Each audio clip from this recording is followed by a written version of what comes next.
Welcome back, everyone. The Chess.com Open continues. We are in the playoffs. My name is Grandmaster Amon Hambleton, and I'm joined by Grandmaster Eric Hansen. Eric, we had honestly a crazy day number one. This is day two, and in exciting fashion, we're going to see Magnus in action. We're going to see the losers bracket. Players are going to get eliminated. What are you looking forward to today? Yeah, I mean, one thing I'm thinking about is Dubov playing from bed. Will he be sitting upright? Because yesterday wins this one match, and then I saw his posture fix, and he loses to Nihal. I'm just mentioning that because that was something a lot of people spoke about. You know, the World Championship challenger getting eliminated. That's day one. Field shrunk to 12 today. Few more names are getting there. I'm excited to find out who qualifies to the EWC. The way the format works today, just day two out of the a 4-day event. We're already going to know, who's making punching their ticket in. But I'm just looking forward to the usual upsets, Armageddon, high-level speed chess. Well, that we can deliver. You mentioned the format. Let's remind everyone exactly what the format is that we will be playing today. And of course, we're sticking with that 10-minute no increment chess. This, defines this new esports style of chess. We started with 16 players. It is a double elimination, but we've already seen players eliminated. We have the losers bracket as well, so we will see more players exiting the tournament. But crucially, it's all about the top 3. Those are the players that qualify directly to the EWC. And Eric, if we have Magnus Carlsen, Dennis Lazavik, in one of those top 3 spots, it's not like there's an extra spot from this tournament. No, it goes directly back to the leaderboard points. So that's really important for these players. It's all about collecting points for the leaderboard as well. And as we take a look at the bracket, Eric, I think this kind of paints the picture for today. The winners bracket, 4 games in these matchups, and we have some exciting games to get into today. Carlsen, Lazavik, Duda, and Nihal. Eric, what are your thoughts on these matchups? Uh, Carlsen, Lazavik, we're just every month, every couple times a year they play in a match, and it's just a measuring stick for Lazavik. See how he does, what he brings to he played Magnus. I mean, just in the SEC tournament in February, and these young guys, Amon, they upload that information so quickly and make adjustments these days. That's what it feels like. It just Lazovic, we see an improved version every time. But one thing I'm looking out for him on is Nihal Sarin. Everyone knows he's a really, really strong grandmaster. He's over 2,700 FIDE now. And he's really good at online blitz, but he's still looking for some marquee performances. And this event, this platform, that could be his chance to really cement himself at the very top, because he's had really good results. He's capable of beating anyone, but that consistency, it's still missing a little bit. So I'm really paying attention to that match against Duda, who's a really good measuring stick, especially with the way he's been playing after day one. And you should be paying attention to that matchup, everyone, because Duda and Nihal is actually, if they make it to the winners final, the winner of that matchup will qualify to the EWC. So it's actually an incredibly high stakes matchup. Taking a look at the losers bracket, moving down here, we're also going to be covering these matchups today. We have Dubov, you mentioned, Eric against Pranesh, Movahed against Yangyi, Abdusattorov and Nepomniachtchi, and finally Vincent Keimer against Maxime Vachier-Lagrave. So, I mean, there's so much star power packed into the losers bracket as well. There's only going to be 2 games in those mini matchups down there in the losers bracket. So, there's just, you don't have that 4-game, long match where you get to really test things out. No, 2 games is very, very quick, but immediate storylines, Eric, getting into today, we're seeing Magnus and Denis Lazovic sort of rematching from that SCC. And finally, Duda Nihal, a spot on the line in this one match. I hope the players are fully aware of what's at stake here, Eric, because it's kind of an unbelievable thing to be on the line only in day 2. Definitely. It's as I mentioned yesterday, it is really career changing for some of these players that they can make it through in so many different ways. And obviously the losers bracket is a lot harder. Got to make it to the finals. So Nihal and Duda, as you mentioned, that's a spot in the winners final. And Duda, just yesterday, he's got to be one of the favorites. Thinking about that, just the quality of his games seemed really, really high throughout, like consistently. But you know how it is. I realized yesterday we did commentary. Yeah. I jumped in. I played some tournaments. One day you see everything. The next day it can totally change. And even at the very top, in a relative sense, you can still see a big variation in their level. So we'll see if who's going to keep up their good form. And on the other hand, in the losers bracket, there's a few guys still looking to play at the best of their ability. That might be someone like Arjun Erigaisi, definitely start off a bit poorly. There's a few names in there that we haven't seen their peak. MVL's defeated Magnus in the SEC. That can't be understated. Hikaru, MVL, those are the guys that have taken him down in that format as no one else. So we haven't seen the best of him. We'll see if that comes out today. Yeah, and we have the matches are going to take place concurrently, right? So as we're getting underway here, we do have those 6 games in progress, 2 on the top of your screen. Those are from the winners bracket. A careful reminder that those are 4-game matches, whereas all the 4 matches on the bottom of your screen right now, on the green boards, those matches are going to be just best of 2. And as always, Eric, we settled things with Armageddon. I feel like we didn't get our full dose of Armageddon in yesterday's show, but let's see if the matchups are a little bit closer today as the stakes get higher. If you ask me to predict who might end up in Armageddon, it's Yangyi, because he seems to be a regular there, and we've maybe underestimated him in the sense that feels like he could only do better, not worse, based on the positions that he gets. So I I'm agree. curious to see, because he doesn't play Title Tuesday regularly or these online events much, if he starts and just improving. Some of these guys, they still haven't fully transitioned to being, let's say, really good with a mouse. They still play a lot of maybe over the board chess, haven't totally committed themselves. Yangyi is one of those guys, and you can tell from his games that he's just pretty much playing the position. He's not flagging, he's not trying to be tricky even. But we'll see if he can put everything together and maximize all of his advantages, because he is a bit of a dark horse as well. Yeah, I'm looking at the Abdusattorov and Nepomniachtchi game just immediately, and also the of course, Magnus Carlsen against Denis Lazavik, Eric. So, which game is catching your eye to jump into here? Hmm. Maybe Lazavik. Not a bad start always with Hmm. Magnus versus Lazavik. I think that's pretty safe. And they have Dennis. played each other quite Oh recently, yeah. so they'll be very, very aware. And as we keep mentioning, 4 game match here, it does give you a little bit of leeway to experiment a little bit with the openings, find one that works. You get, for the most part, not guaranteed, but you usually get a couple games with each color. So Magnus starting off with the white pieces looking very equal, and I don't just mean equal in terms of material, but even with the expectation that the pawns are going to disappear from c4 and d5, also very symmetrical, which uh, it usually speaks to not too much of an advantage. No, I'm actually curious how they got here, because you think of Lazovic. Yes, he's really solid, really annoying to play against. The players talk about that. Magnus has said this guy's like getting better and he Yep. doesn't make many mistakes. And this is just not a position you're going to get a mistake from him. It's quite easy to understand, fairly symmetrical, and just not maybe just strategically challenging enough. I mean, it is a 4 game match, so you have a bit of time to feel out your opponent. But we saw yesterday, Amon, some of the strengths of Magnus, some of those end games. He Hmm. just read them, understood the ideas really, really well, but they were imbalanced. There was still a little bit of play and this type of position. I'm not saying it's totally drawn or anything, but some of those dynamic chances and ways to outthink your opponent have diminished.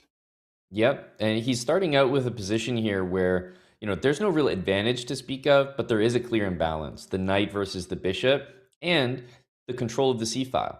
If the rook captures on c4, we're very likely to see queen takes c4 to maintain control and lead with the queen into c6 or c7, with the knight jumping into e4 as you're highlighting. So the bishop on f6 doesn't have any targets. The queenside pawns are on light squares, and the kingside pawns are all defended. So this is Magnus starting game number 1. He's one of the best players, if not the best player in the world, at extracting a result from an otherwise equal position. So he's going to start with exactly that type of game, which he excels in. And if he's able to get the full point, I mean, it's just so deflating starting a match like that and just being unable to score the half point you feel the position deserves if you're Dennis. Yeah, I mean, I know I discussed that wasn't too much in the position, but I feel like that's always very dangerous when Magnus is involved. And everything you highlighted makes sense. The C file, some Catalan ideas are involved here because of the weakening of the C6 square. It means if this bishop vacates, you mentioned the bishop, it's good there, but it doesn't restrict a lot of the pieces. And if it ever vacates that diagonal, sometimes, Hmm. the knight comes here and it comes here. So there's still a little bit of a challenge for Dennis. I think he's better than most players at playing these kinds of positions, which is, I think, very Right. complimentary. Like, these are not fun positions to play as black, where you don't have clear counterplay and you have to suffer a bit. He's very good at that, like defensive, resourceful player.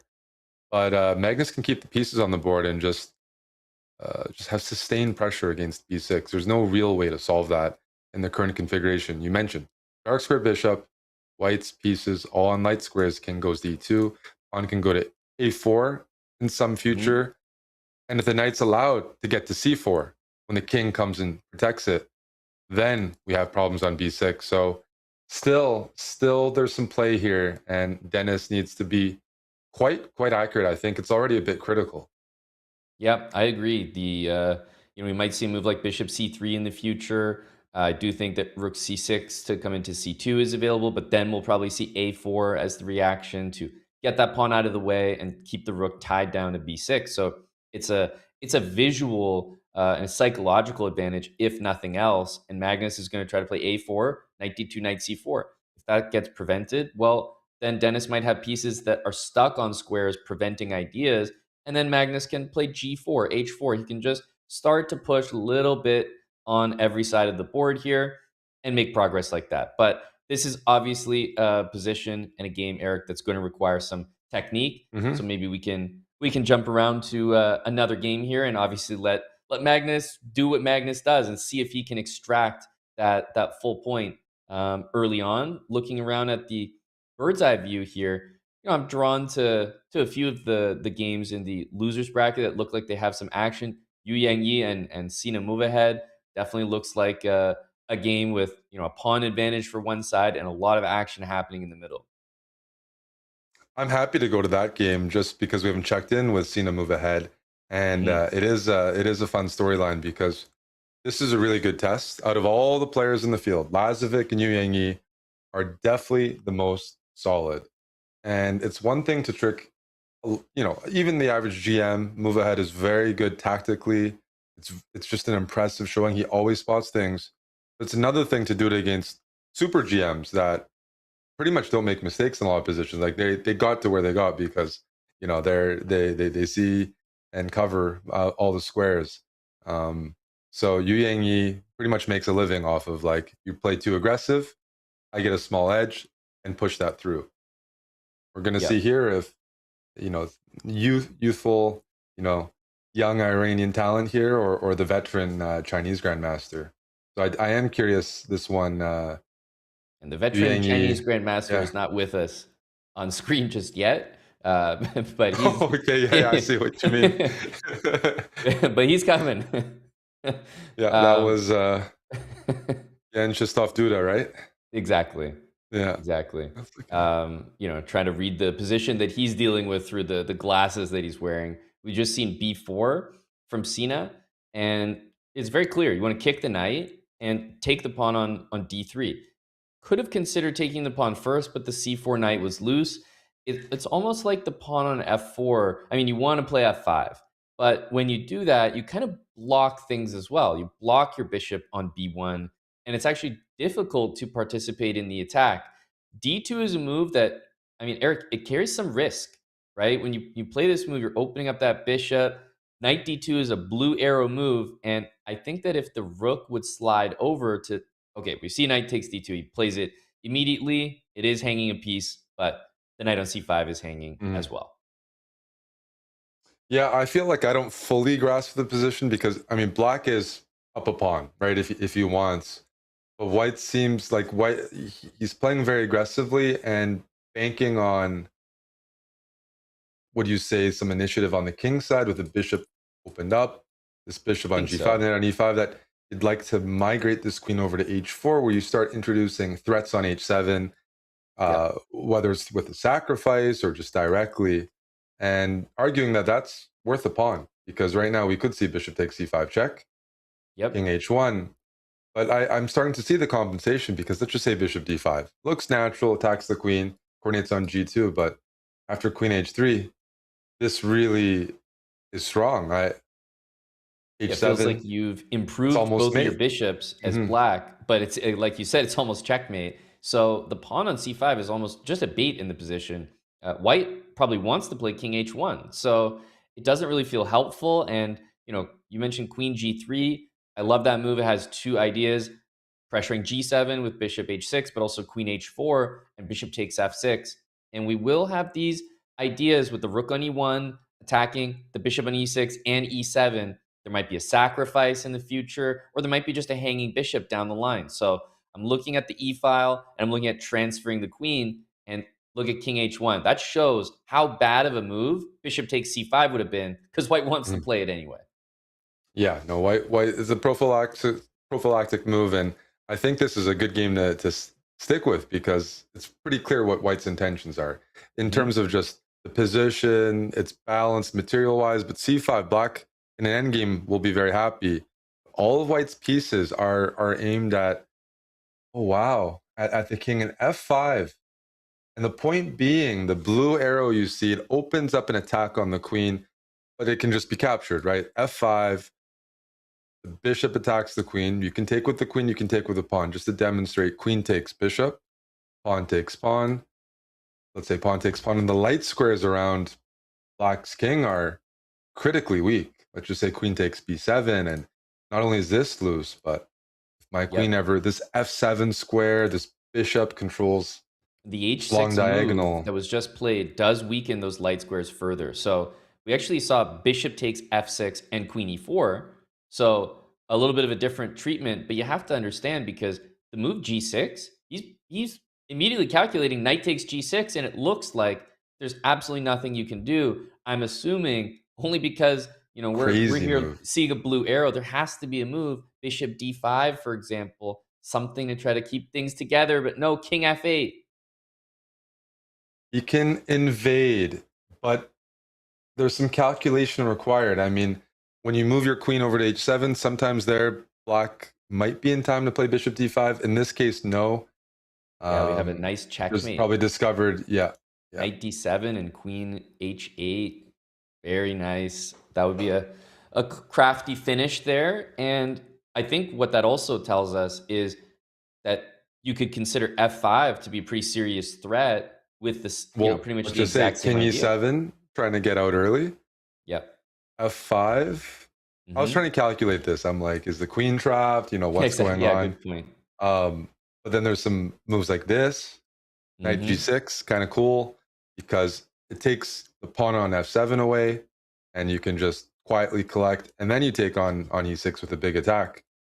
Right. And these are moves he's going to find. Kid is very, very sharp, loves to attack, and I mentioned Yangyi. He's a bit of a solid defensive specialist here, but I don't think he's in time. I was wondering about queen takes f4 here as a funny looking move, but queen takes f4. Holy cow. Some back rank ideas. I guess you have queen h8 and rook takes e6. I'm trying to... And king takes e6? We're going to have to check on a result here, potentially. Oh my goodness. Hang on a second. Yeah, this is... I mean, these lines look... These lines look crazy, but we do have a result, Eric. And the result is that Denis Lazavik won, which I'm as puzzled as the rest of us. What were the last couple moves of the game here? And well, yeah, Magnus being down a piece is like he's pushing. He's got 5 minutes on the clock. He brings his king in. Bishop here. So he didn't see the h6 pawn, is my only thought. Meaning, I think he didn't see the bishop. The bishop? The bishop recapturing. He was just banking on... Yeah. He's just banking Bishop on... c1 was the previous move, but you're right.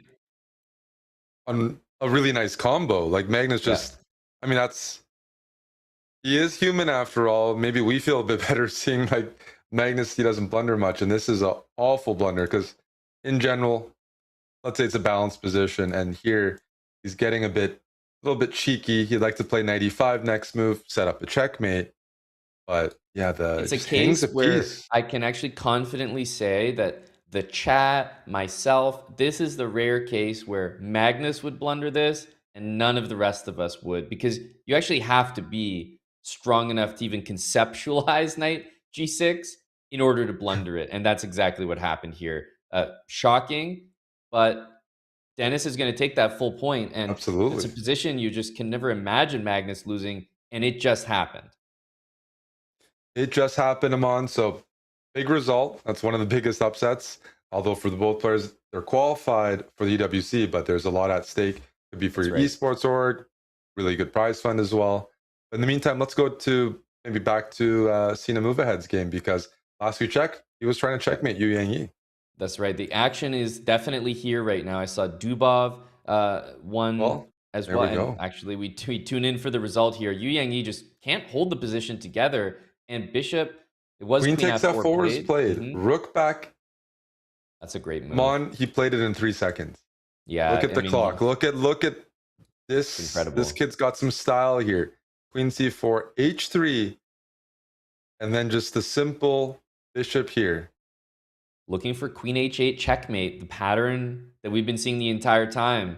Yeah. And that's just the kind of player that Cena is. He's so tactical, so aggressive. He just forced that position to work. And we're looking at the rest of these games here. Jan against Noterbeck. Funny I mean, position. yeah, Two very pawns, funny. but you can't hold it. You can't keep both. You want to keep at least one and have it It's incredible you free can't keep one. Yeah. to move. You know, even if the players had 10 seconds, you're like, I want to keep a pawn and flag my opponent. That's one way to win. They don't take your pawn, they lose on time. It might be a drawn position, doesn't matter. Here, you can't even keep one. That's kind of curious how they got there, but in the losers bracket, that is the first game draw. That means Jan will have white in the second game, and we We know have a he's going to play for critical win. game, the only one still going, and it really is impactful for the qualification. Nihal and Yanchistov Duda. It's the last game going in the round so far. Let's take a look at it as they're approaching that critical time scramble territory. A minute and a Crazy. half, then a minute remaining. What a crazy position. The pin is strong, the rook is hanging, black is up a pawn, and it's one square away from queening. So white can't take any of black's material right now. But at the same time, black can hardly move. So this is just like visually very stimulating. So It's even maybe, recommending to take on c5 yep, and take then on probably B5. take on b5 and say, you know what, I'm going to win your queen. You can promote another queen, right? What a variation. And then it transposes to this position, which is material equality.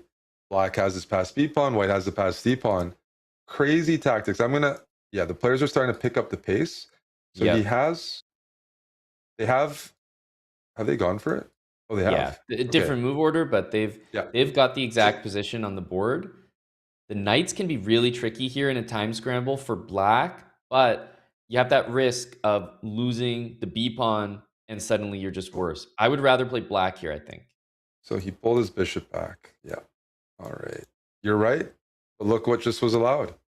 Mm. Yeah, I It's guess not a this is a forced perpetual. repetition, Amon, because you can play king h8, but that's Carries a asking lot to of lose. risk as well. That's asking. You can put your king on h8 after the check. Wow.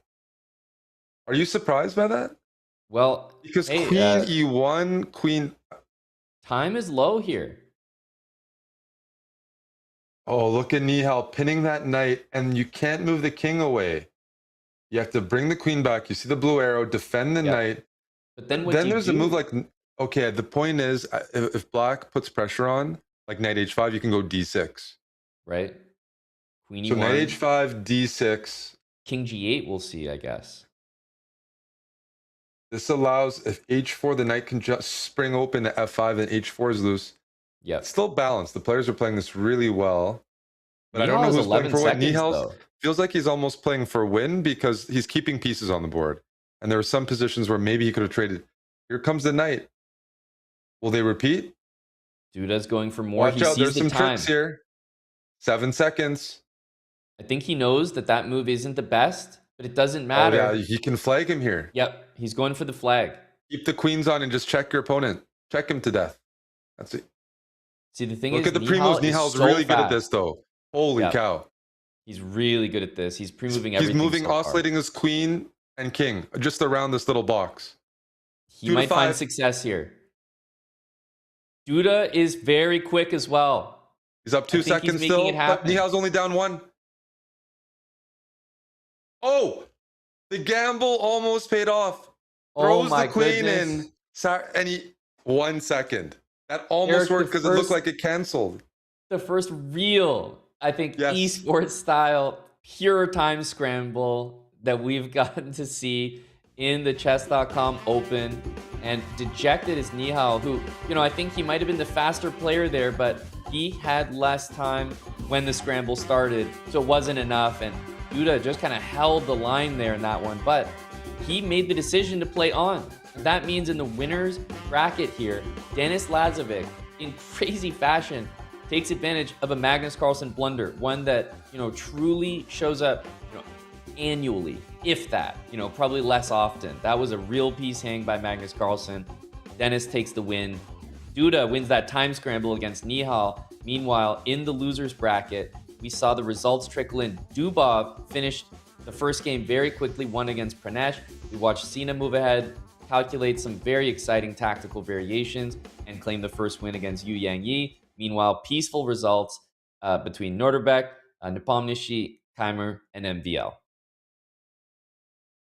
Yeah, I mean, I'm still processing that last time scramble because I think Duda, I've played him in Bullet, I think a few years ago. Don't see him as much online, but he clearly showed his mouse speed because once Nihal goes into that frantic pre-move, cycle, he's like incredible. Like he made up a bunch of time, didn't make any blunders, felt like his timing was on point there. Almost came, but it shows Duda is like just fully ready for this, as you mentioned, esports format where the clock is such a big factor.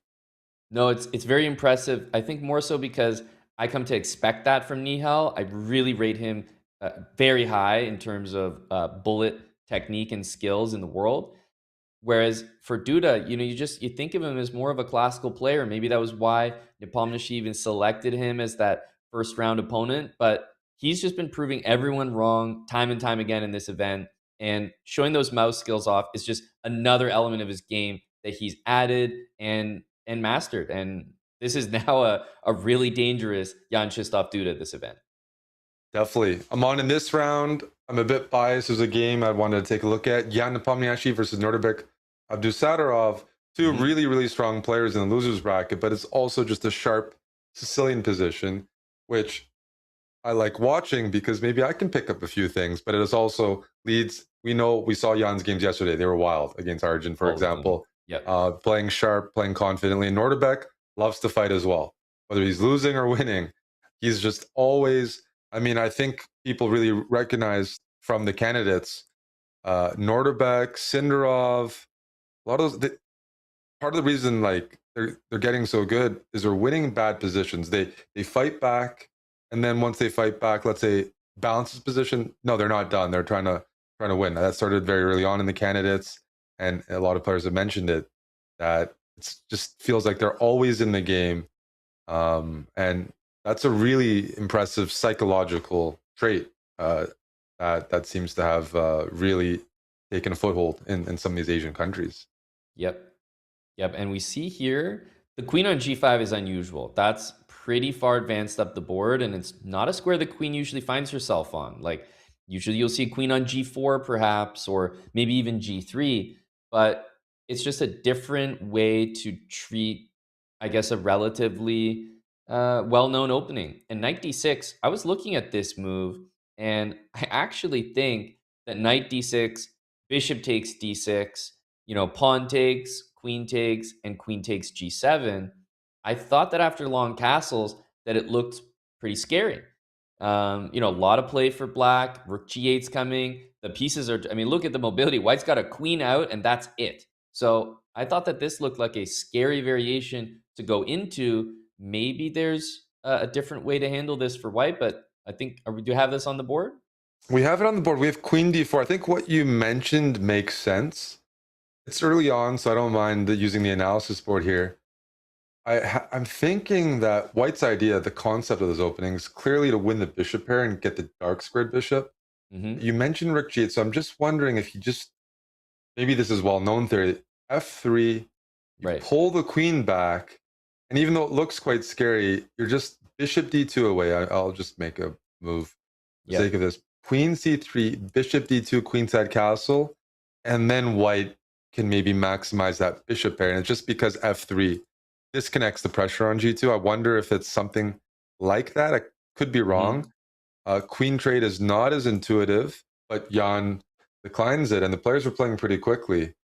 Very, very sharp position because as we mentioned, bishop pair for white, loose dark squares, the development fully for black. Yeah, I really like Black's position here. I'm picturing rook g8, of course, but I'm also seeing how the queen on d4 is a tough piece to remove because you really don't want to play c3. It weakens a No, lot of light squares.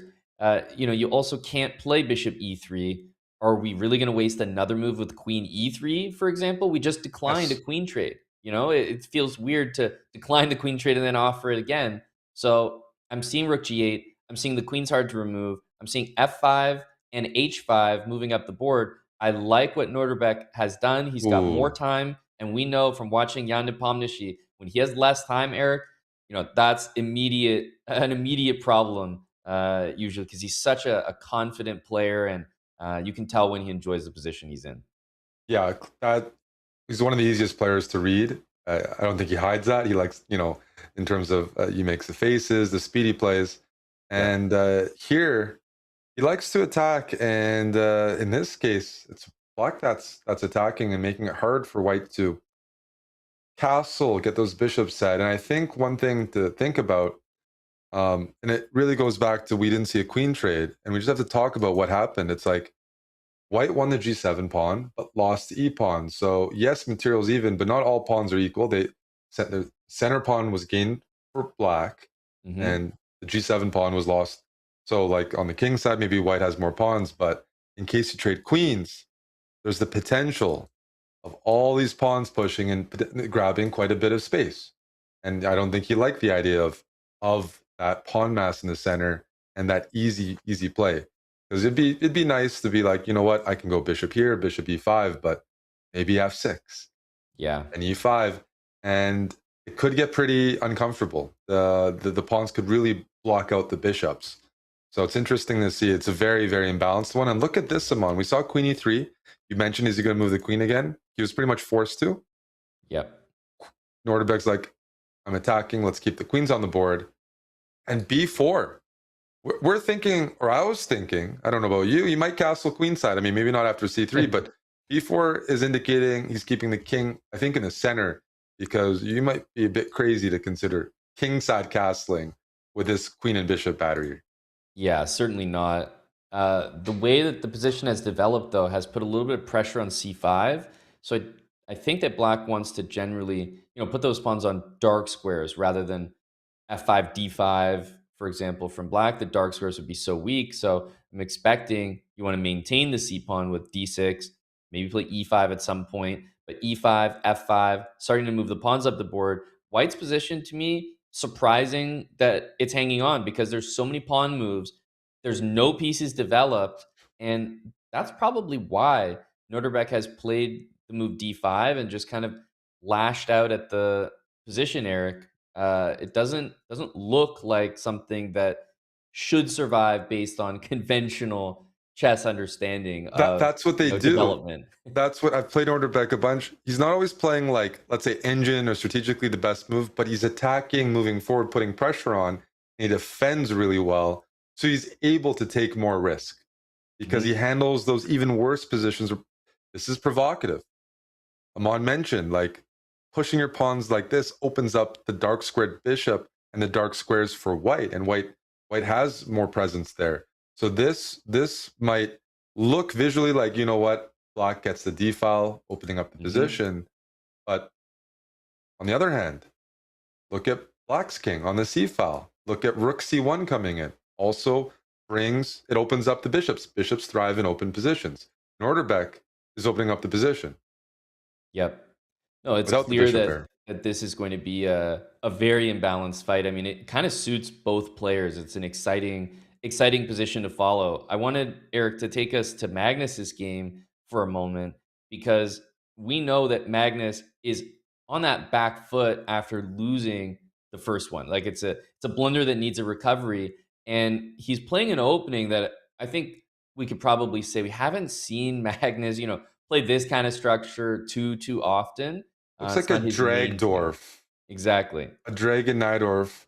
But this is interesting because this connects to what I mentioned yesterday. Dennis Lazavik is playing e4 as well these days, which is a bit, you know, uh, of a shift. in the sense he's very good at d4, c4. Like he's a positional, he's a grinder, doesn't make mistakes. But he's playing open Sicilians, which is a different animal, and he did well. He just played tournament in Russia, gained a bunch of rating in a classical event. So I'm expecting him to continue doing this as part of his chess development. Is expand his range of positions that he plays, which is what a lot of the young grandmasters do. I mean, even just any chess player kind of going on a journey, you start off not too wide of a repertoire because it takes time to master an opening, but then slowly but surely, you build your database internally of positions you can play. Makes it harder to play against you, and also helps you understand just tactics, position. So here, just speaking about this position, we see the imbalance. That d6 pawn, Magnus playing provocatively. He's got this d6 weakness. Usually Magnus doesn't allow long-term weaknesses unless he has a very specific idea to get rid of it. Or here, it's like a bit of a bait. You take d6, right. I take c2, and the position opening up, he's happy with.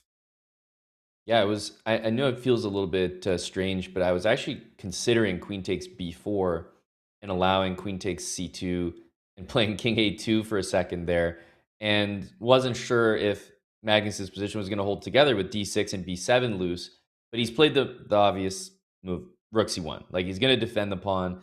b4 is a threat, but Magnus is playing the position, I think, in the style that I'm expecting, which is he isn't hunting for the absolute best move. He's going for activity. He's clearly played the opening because of the result in game number 1. He's looking for a win here, and he's willing to take a lot of risk. For sure. He's taking a lot of risk here, and I'm not sure I like it because Dennis is so technically strong. White is up a pawn. d5 is the pawn. It's hanging. You could take b4. Yes, it's risky, but that knight on a4 does such a good job because it closes the a file. So it's not like if black gets the b file, there's mate on b2. So I'm thinking his idea is, you know what? I got 2 knights versus 2 bishops. Maybe that's not the best, but I have a pawn for it. And I have stability. Let's just say. And there's knight b6 as well. Oh, yeah, that's a really nice move there. You can eliminate the position. A bishop, right? No time to go rook b8 because knight takes d5. I mean, you can play this line. You lose the bishop pair. And I could see something like queen here. And if things start trading off, then that extra pawn is so much more valuable. Right.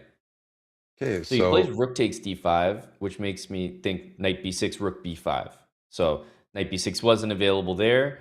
He is still trying to trade the queens here. Magnus is not going to get that attack, but the knight on a4 and the pawn mass plus the knight on c3, there was never going to be a checkmate. So it's using the 2 bishops here, but I mean, there's a hold on the position. What Magnus is probably looking for in an endgame is eventually invading on the dark squares. Maybe playing h4, king h6, king g5, f4, and getting all the way into the position. That can be really scary to deal with.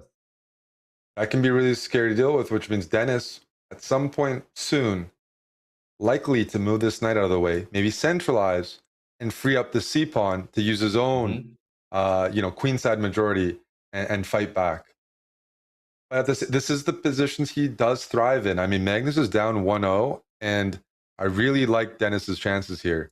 Knight d5, c4. He's bringing the pieces in. It's going to be a race, so it's going to be fun to watch. I'm not sure about that move. I thought he could.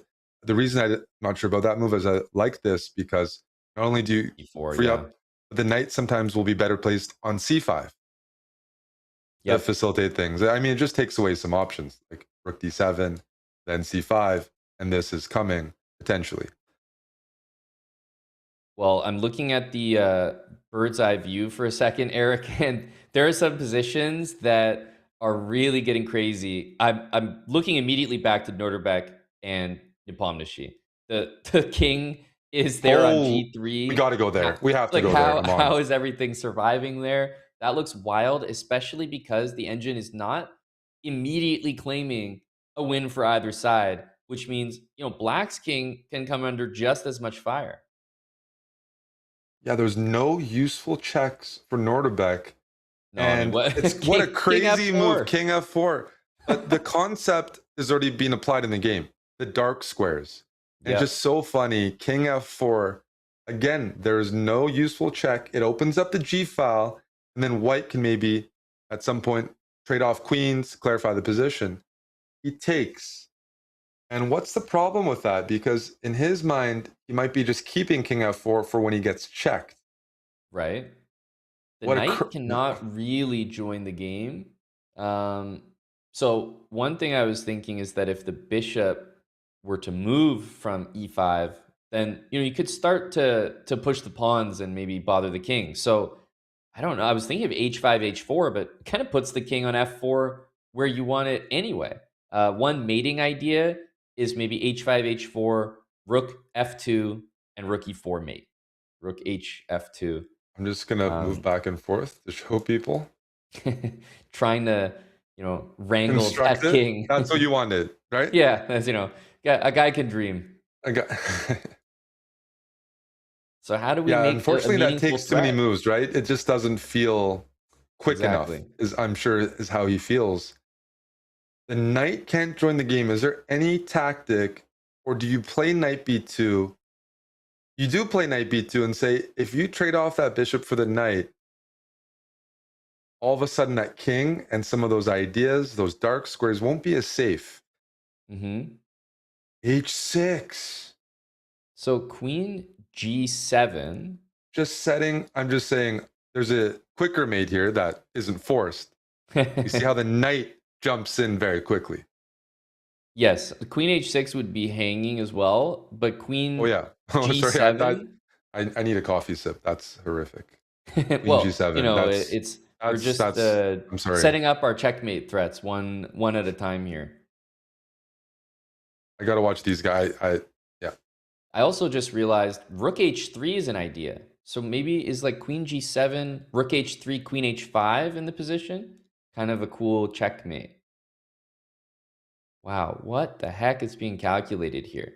c6. c6 to deflect the king. Okay, it doesn't look like it works. Right, exactly, because you play king e7, and then you just go back. You deflect. And now we're looking at a mating net. Yes, we got one. We got one that it actually makes sense. It is. It could be played. And if the rook captures the queen and white plays c7, I mean, the problem is, I think you can just defend with the king and the rook. So there's rook c2 and king d7. So I'm probably thinking about f4. You can also force. Force the rooks off. Force the king away. Oh, that's nice as well. Yep. I might be giving up too many pawns. No, it works. Yeah, and just king d7. Yeah. And so something similar in the game. It looks like king d7, knowing that rook d1, there's rook d2. And black has a threat after they block of rook g2 mate. Exactly. So the rook is completely tied down to g1. This looks like good technique. And by the way, this is the second game, Eric. We're looking at Jan Nepomniachtchi being eliminated right now. That's right. No, this is can't afford to lose this game, and unfortunately, there's no more tricks. No more tricks here, and even some like moves. Play f4, you allow g4 and another mate. And we're finding a lot of mates here. Jan down to 23 seconds, and he resigns. Yeah, what a game. That was a really exciting one. You see the type of moves that needed to be found there by Nepomniachtchi are incredibly difficult to find. Meanwhile, Yangyi, it looks like he is winning. I mean, completely winning, but he's winning on demand. He had it looks to like win one this of your game. games, Amon, where you're up a bunch of pawns and your opponent's not resigning, and you're like taking your time. Let's put it that way. Yep. You're enjoying things a bit. Exactly. Because he's also up a minute and a half. So it's not, there's no rush here. And there we go, winning on demand. Yangyi, once again, he's doing well in Armageddon, winning a must-win game. Magnus found a way. I'm seeing the Magnus game. I don't know how he did it. Holy cow. Well, that's the problem. Split pawns beats connected pawns. You need 3 connected pawns to push away a king. And not connected pawns, That's right. That's right. The king is in position here. Yeah. Wow.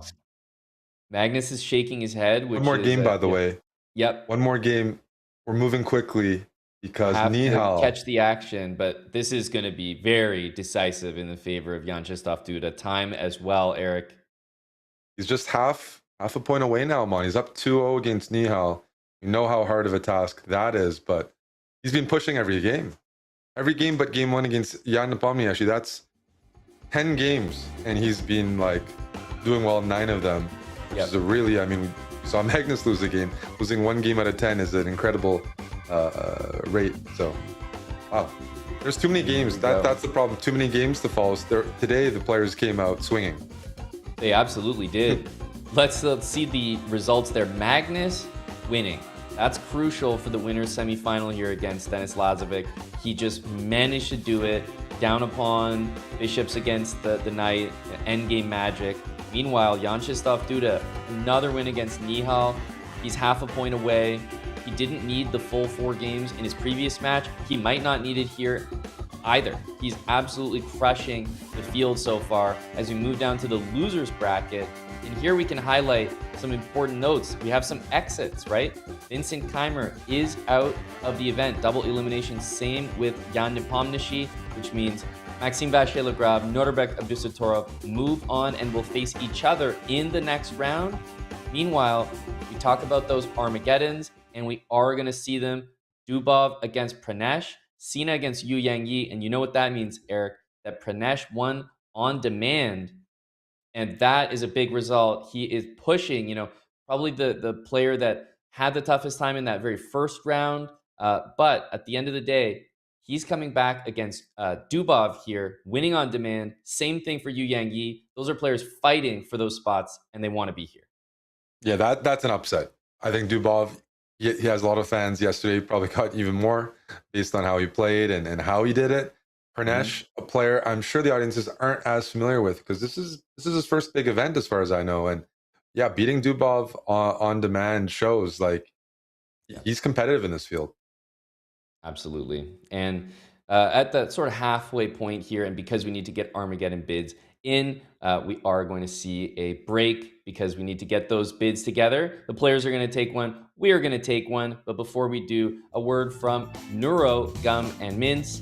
There are 2 things that you really never want to blunder. That's your queen. That's a good reminder to myself, but also the chance to stay focused when it matters most. But Neuro has our backs. Neuro Energy and Focus, Gum, and Mince provide a calm, steady energy to help you maintain clarity, stay locked in during those intense bullet and blitz matches. And you can use code CHESS20 for 20% off site-wide at getneuro.com. It's their biggest discount yet for the Chess.com community, and you can secure a pack at go.chess.com/neuro or click the pinned link in chat for more details.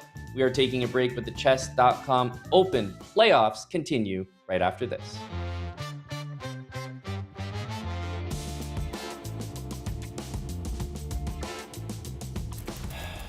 Busy day. Come on, honey. Oh, man. Eric. Magnus, you gotta be kidding me, man. Don't they know that I'm working? When I'm struggling to get through my day, I rely on Neurogum to give me the energy and the focus that I need to keep up with a busy life. My wife needs me. My kids need me. The kids can wait. Me and Danny Bot have got work to do. Feels good to focus on what matters.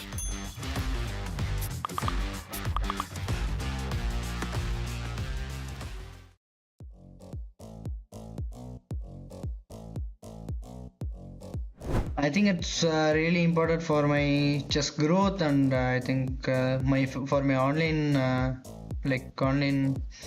achievements, this will be the most. I think if I qualify to the esports, yeah.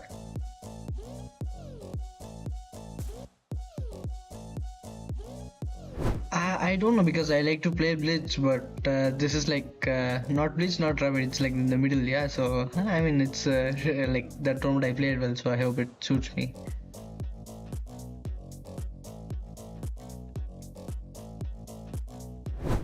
If I qualify, then I'm looking to really come in top 3 in the EWC. Yeah. The experience will be really good because I'll be playing with Vincent, then Magnus. Yeah, Magnus is just next to the after that. So yeah, it will be really interesting.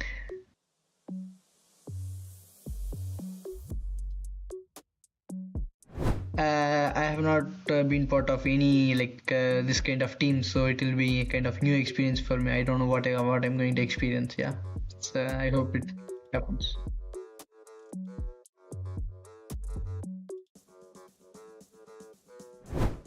I think so, but I think it becomes really hard to qualify after a tournament. Yeah, first you have to qualify in the non-title players, then you have to qualify in title players, and you have to qualify in GMs. That's really hard for anyone to come. Yeah.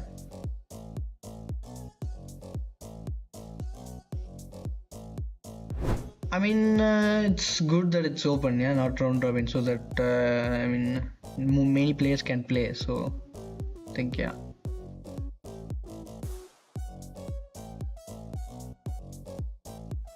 I mean, I've encouraged my brother, but he was playing in some over-the-board tournament, so he could not play. But yeah.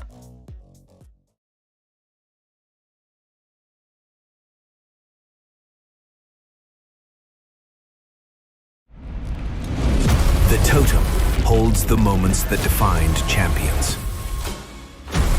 Plays that became history.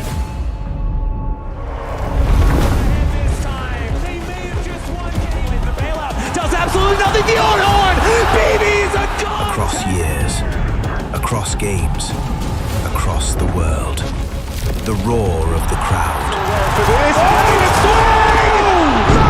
the winning play, the heartbreak, moments that turned players into champions, Trying to be feeding through here. He gets through. moments that never fade. Is it going to be good? Yes, it is. And Weibo will. As echoes of the past grow distant, the next chapter begins. A new challenge unfolds. Who will define history? Who will rise above?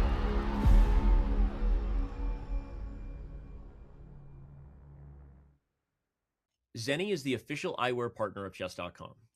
They have thousands of affordable frames that you can try on virtually from home and customize to your liking. I personally use their blue light blocking glasses every single day, especially in the afternoon when the workday gets long and I know I'm going to be putting in the extra hours of screen time staring at chess while I lose one bullet game after another. But okay, you might not be losing as many bullet games as me, but you definitely need to protect your eyes just as much as anyone else. So consider heading over to Zenny and use the promo code CHESS to save 15% on any pair of glasses.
Welcome back, everyone. The Chess.com Open continues.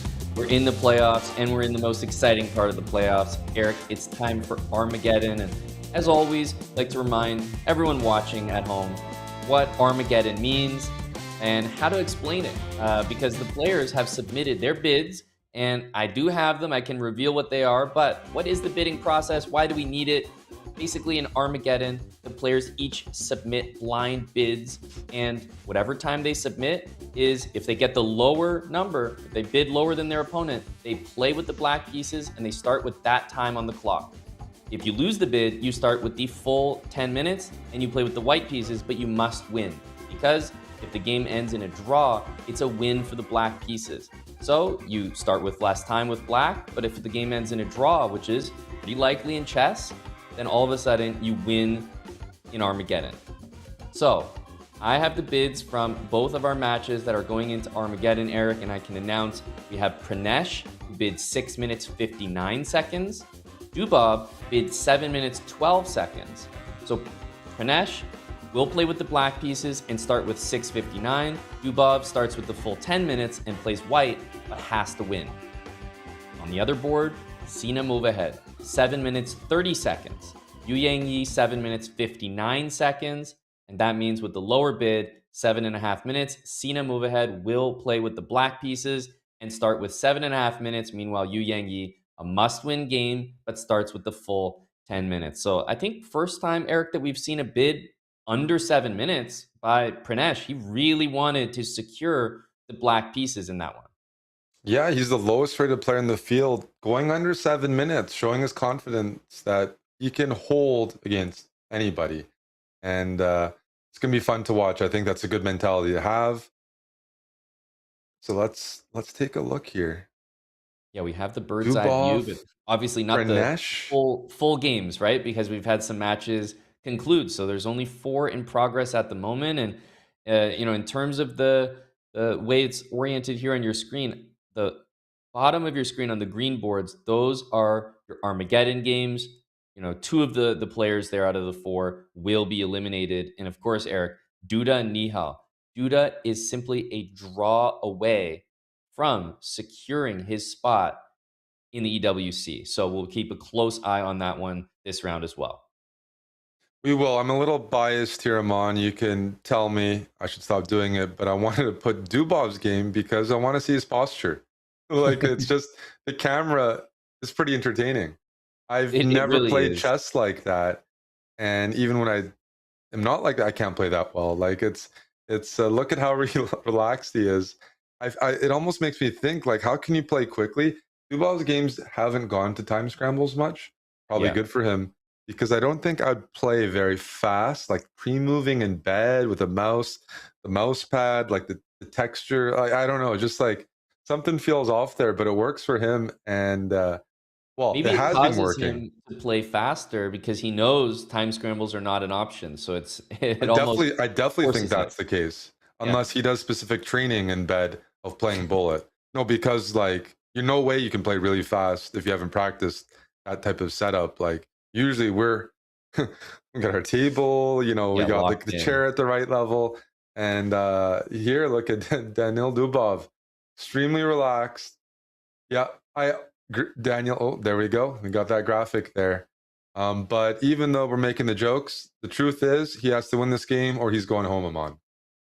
Yeah, it's the thing about Armageddon, it creeps up on you, is like he has that time advantage, but the second that you start overthinking the position, you realize you're just playing a game, your time advantage disappears, and suddenly a draw is a loss. Like, you're just playing with odds, basically. So you have to keep that time edge. It's absolutely critical, but you also need to keep life in the position. That's the hardest part about playing with white in Armageddon, is you must play in a way that you always have something to play for, whether it's time, whether it's an imbalance. And sometimes it's easy to overthink. You think, well, I can't play this. That's a good move, but I need a move that's better than that. I need something that is difficult for my opponent to play. So right now, I feel like he's kind of locked in that mode of maybe overthinking the position, trying to make sure there's something to play for.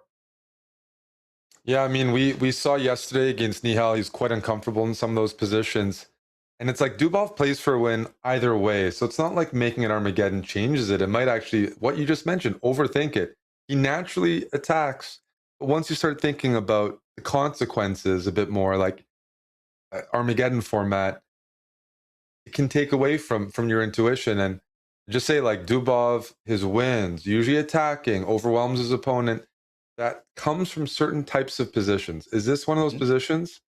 Not necessarily, but because of the match format, we see this early G4.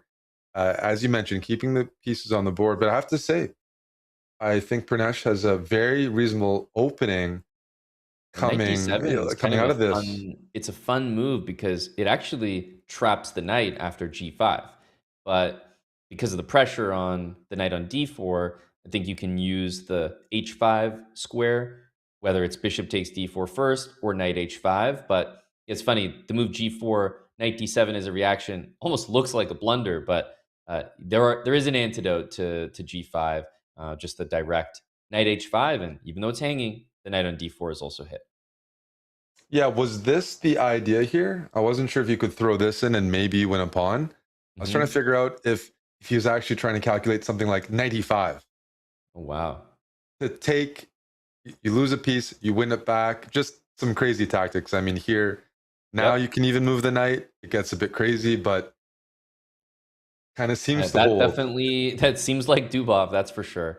So here, Dubov plays king g2, probably because anticipating that forking idea. Queen b6, double attacking that knight. Knight e2, keeping the pieces on the board. Knight jumps into e5. b4 is e4, that's a forcing move. The bishop has no squares, so en passant. I mean, b4 is not a threat if you think bishop takes on b4.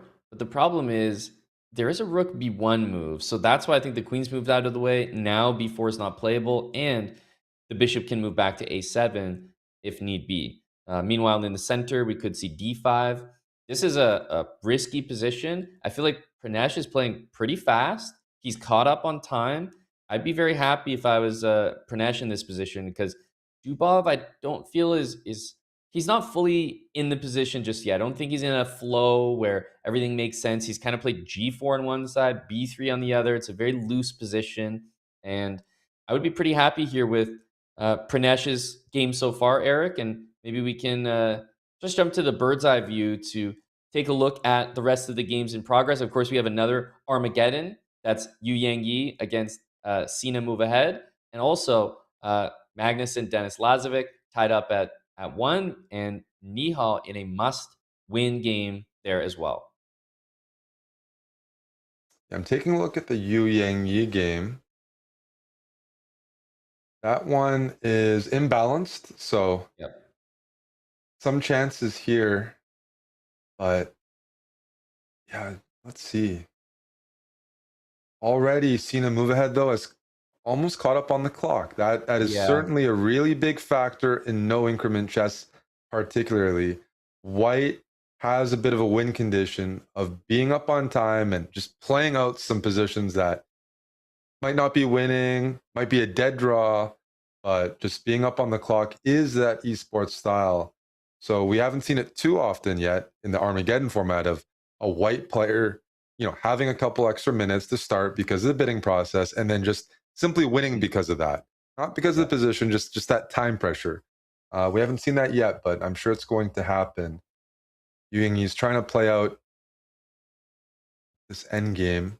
Thinking about the Magnus game as well. Rook to a6, then queen b8. I actually felt that black's coordination here was a little bit strange, but somehow it's all working. Like the bishop on a4, queen on h5. It's a little all over the place, but it does work. If you take on d8, white takes back, and the rook on a5 is it's just under attack, and it's a really annoying pin there. So I can understand why he doesn't want to do that. But here's the other thing. If you play, for example, queen c7, rook a7, queen b6, rook a6, a draw is obviously an immediate match win for Sina. So there's more pressure now on Yangyi to play differently. Queen d4 has to keep things going. It's good that there's an imbalance a little bit with the pawn structure, not so much, more so the knight and the bishop, but that's it, right? That's all that white really has to say that this is a game we can play for a win. Yeah, for those chess audience members that are following tournaments, you might notice some similarities in this position from the Caruana Sindarov game in the recent candidates. I had this knight versus bishop, fianchetto, some weak light squares, but a bit of a cushion. The knight on c3 applying pressure, and just the light squared bishop theoretically should have some possibilities, but it's kind of boxed out right now. It doesn't get f3 would be a dream square. Chipping away at e4 would be a nice plan. Not there yet. So some work to be done for Sina, and yeah, you can play these positions on quite a bit because this knight very hard to remove. I'm expecting probably maybe like queen c8, eyeballing the c4 pawn. I was going to say maybe queen d6, bring the queen back. That's a bit passive, not the best. Rook d2. Now that Amon. Wow. What a move. The knight takes a4, rook check.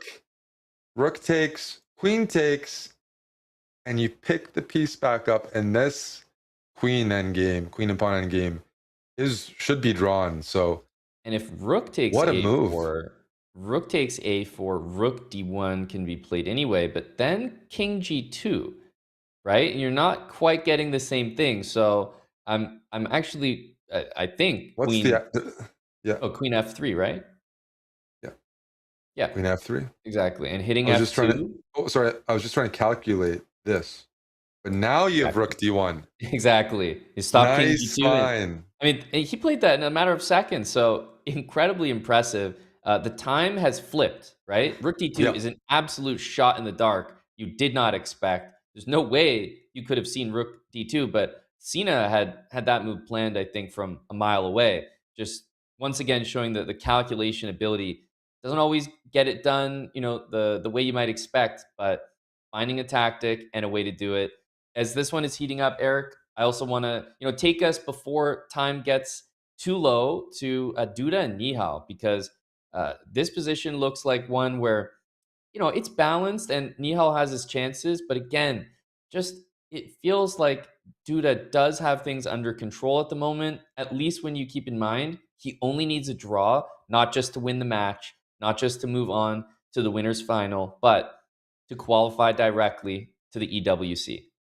I think control is the key word here. You look at Duda's positions consistently. He has good development, good coordination in all of his games. Here, look at this bishop on e4, just targeting everything. Look at the rooks, targeting that's, c5 pawn, and what you just mentioned, psychologically, just only needing a draw with white. Sometimes you're like, okay, I'm going to play a bit more solid or just try to force a draw. No, this is a sharp position, and white's doing well, and that's the best way to handle it. Just keep doing what brought you the success. And in this position, Nihal is just simply under pressure. Not only is c5 a loose pawn, but a4 is an idea, removing the rook from b5, and all of a sudden the queen in some positions can just grab that a6 pawn, and then you got that passed a pawn. In the meantime, really this bishop powerful. is blocked. The knight doesn't have squares, doesn't have f4. So I'm seeing really, really nice control, just extremely high quality chess from Yangyi Duda. Amon, can I swing over to the Dubov game? Because something's happening there. I was going to say the same thing. I'm seeing a queen sacrifice threat on the board, queen h7, rook h4 mate, and I'm struggling to stop it. Straight up. You have to play like rook g3 to sort of make space for yourself on g8. But in addition to queen h7 mate, you're just highlighting, there's also rook h4, plain and simple. There's no defense to that pawn. This might be 100% over now because, I mean, you got to put it on the board, Eric. Queen d6, right? Just a regular move, trying to get over to help defend with queen e7. You get hit with queen takes h7 and rook h4, which would be, most people's immortal game. For sure. And this is Dubov's type of chess. He got his position. Earlier on, we weren't so sure. Rook f4. We missed something. I'll tell you one thing. Bishop on a7, queen on a6. These are the types of things to look for when you decide, when do I attack? When do I really think I have chances? Well, when your opponent's pieces are all the way on the other side of the board, away from your king. Oh, is he going to allow it? He's allowing it, Amon. Queen d6. He didn't have anything to do. That's how good the position was. Dubov wins the Armageddon with the queen sacrifice. There That's you go. He gets up beautiful. from bed. Yeah, he's earned a bit of a And break there. you gotta hand it to Pranesh because I just want to be clear. He saw that. In fact, he pre-moved king takes h7. He just allowed the beauty to be on the board. A draw between Yu Yangyi and Sina Movahed. That means that's an Armageddon victory for Sina, who does move on. And we are going to Magnus Carlsen against Denis Lazavik. Tied 1-1. Magnus with the preferable position due to those two connected outside pass pawns, A and B. But maybe queen g6 coming and some big threats. Queen g6 would just win the game on the spot. Mm-hmm. So Magnus needs to be quite precise here. As you mentioned, the endgames are favorable with those outside pawns. Denis, his job, keep the queens on the board, keep the tricks going. Magnus has blunder today, so it gives you a bit of confidence as a player. You know, you put the right pressure on, there's still some ideas. And bishop c3, what a move. I mean, if you take this pawn with the queen, I can force the queens off. Yep. Even though the material is now equal, you trade the queens, knight f5. I think those two outside pass pawns run the show. Denis definitely recognizes that. So, I mean, normally you take on d3 right away, but because the queens are forced off the board, if you're evaluating that as dead loss, it's hard to imagine he's going to play that. I just don't see other moves, though. The queen now is shut out of the game. If you don't take on d3, what is the queen doing there? The bishop is so nicely anchored in here, and all of a sudden, it could be white that not only can push the pawn, harass, you can play like queen c6, hitting everything. Maybe the knight's loose in some lines. Maybe you just threaten mate right away with queen. He goes queen d4.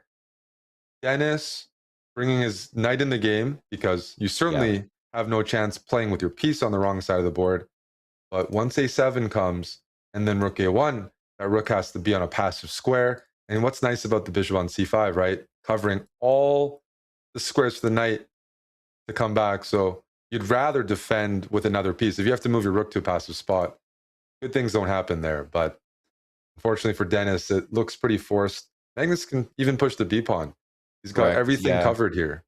The big difference in the position is the present. First of all, black's pawns are closer to the kings, so white's king can also participate. But the f pawns on the board means black doesn't have two pass pawns. It's really only one, whereas white enjoys the full mobility of two connected pass pawns.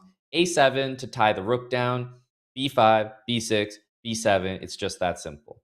That's lights out, Amon. Let's hop over to the Duda game because I think something's happening there. Yep. Yeah, that has to be a win.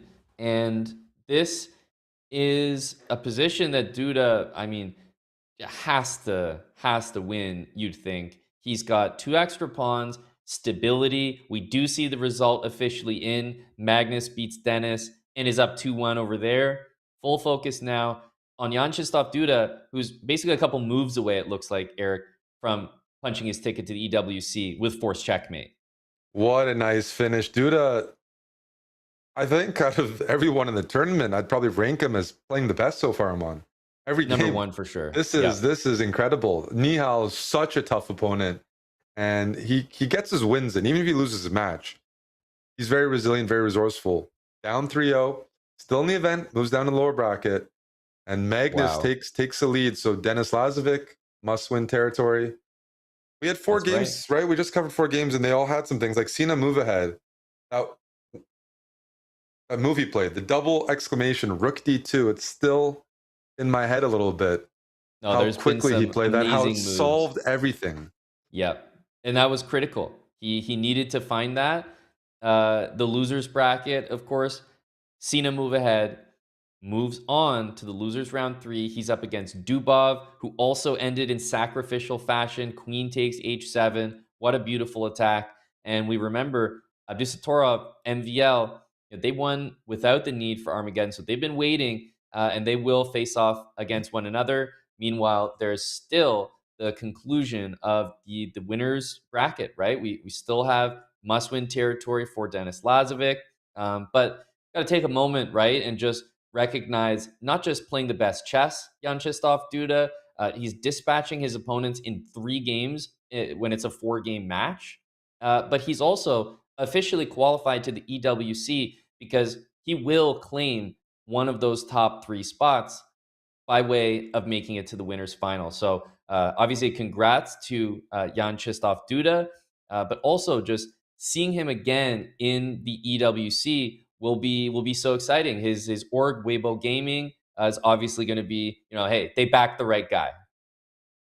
For sure, and he's from Poland, and for those that follow esports, Poland is a huge country for gaming with a really, really passionate crowd. I've heard they have some of the best. I think Katowice, for example, is one of the major events in Counter-Strike, and so the Polish fans have a good reason to rejoice. I think as a player, the tournament's not over yet, but that is the main focus. I mean, yes, now you can relax, and you have to play the winner of Carlsen Lazavik, but EWC, that's what the players have been working months on this tour to qualify for, and getting that in early, not having to worry about grinding Title Tuesday against all these underrated players. It's huge, relief. And Exactly. But we have one game here, Lazavik must win. I was going to say Lazavik is another player who's a bit relaxed in a sense that he's qualified.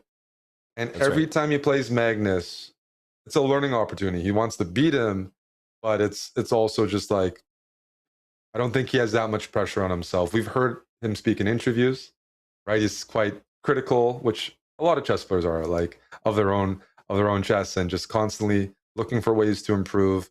And I mentioned he switched to E4 and is playing a lot more of that. These are very rich positions. Here we have a Caro-Kann advance, all the minor pieces on the board. You see this pawn on E5, grabbing a bit of space, but also means black can undermine it with C5 or F6 in the future. Also, black, is saying, you know what? You can take on H6, because that gives away the bishop pair. Yes, it weakens the king side a bit, but that bishop pair is worth something, especially because the dark square bishop is the color of white's pawn base, which means when you undermine it with either C5, F6, you have a bit more pressure, and white has less ability to defend it without their dark square bishop. So you won't see this exchange is my conclusion. Yeah. It's also, the knight is making its way to F5. And so you might be asking, well, why didn't black just play knight E7 to F5? Okay, I'm wrong. This is bad. I didn't think you would do it. You can do it. This is a playable line. I thought, okay, well, it's proving me wrong. You still have some redemption, because if we now see the way that black plays the game, undermines the center with F6 on the dark squares, we can still claim that it was, not the way to proceed. It makes me have to root for Magnus, play the moves and do well. But it's not, this is a way, I've even played this myself, and I just struggled without the dark squared bishop, but there's a redeeming quality. The inclusion of A4, A5 is quite important, because C5 is not as effective as if these pawns were pushed back, because white can utilize the B5 square. So typically, like, sometimes the pawns are not pushed like that. F6 is not, when you look at the breaks, if you play F6, you open up the F file, but E6 becomes a target. You'd much rather play C5, maybe reroute the knight to C6. Yeah, with the pawn on A7, that would make more sense here. Because of that, I'm almost more interested in playing rook A, E8, F6, and trying to play E5, because I just don't like handing over the B5 square, which is what we're seeing here with C5. Direct, maybe the knight will reroute, knight B8, knight C6, but I just feel like the point you brought up about that B5 square rings so true here. Yep. No, now I'm learning from Dennis here. Let's see how he pushes it. Another idea for black in general, you target this pawn base, but it's well guarded. The knight is defending it. So sometimes you'd like to bring this bishop to E4, H5 to threaten this knight, so that you remove one of the defenders of the pawn base. Because, without putting pressure on C5, there's not really other plans for black. There could be some long-term endgame thing where you challenge the C file, and maybe this bishop goes to B4. I don't know. That's one thing. Dennis clarifying the position here, giving away, exchanging D for C. But on the other hand, that takes away pressure. It's easier to play for white. I could see him playing H4, H5, tickling this bishop, or swinging the queen to F4. So this makes a lot of sense. He's he's impressing me because he's playing these e4 positions really well. And when I've played him, he just plays the Catalan and grinds me down. And here, he's going toe to toe with Magnus in a much sharper, imbalanced type of position. And we saw him do Yeah. that against Norderbeck yesterday as well. That's right. He needs a win, and he's playing, definitely playing an opening in a position that's extremely imbalanced. Many chances here. And playing d takes c5 is a move I think a lot of lower rated players, they kind of just never want to do. I always feel like it's a concession, but in doing so, you make sure that there's no target on d4, and you focus on only defending the e-pawn. So we could see queen f4. We could see the knight on g3, even reroute knight e2, knight d4, and also the h-pawn. h4 and h5 puts that bishop in an uncomfortable spot. If you play h5 as black, well, suddenly the queen joins, queen g5, and you got things to worry about over there. So I'm feeling like we're going to see a little bit of kind of central king side play from Dennis here. I'm not predicting well right now, but it feels to me like Dennis is outplaying Magnus right now. I like White's position. I like White's plans. Some of the plans I mentioned for Black aren't playable. This bishop, it can't harass the knights.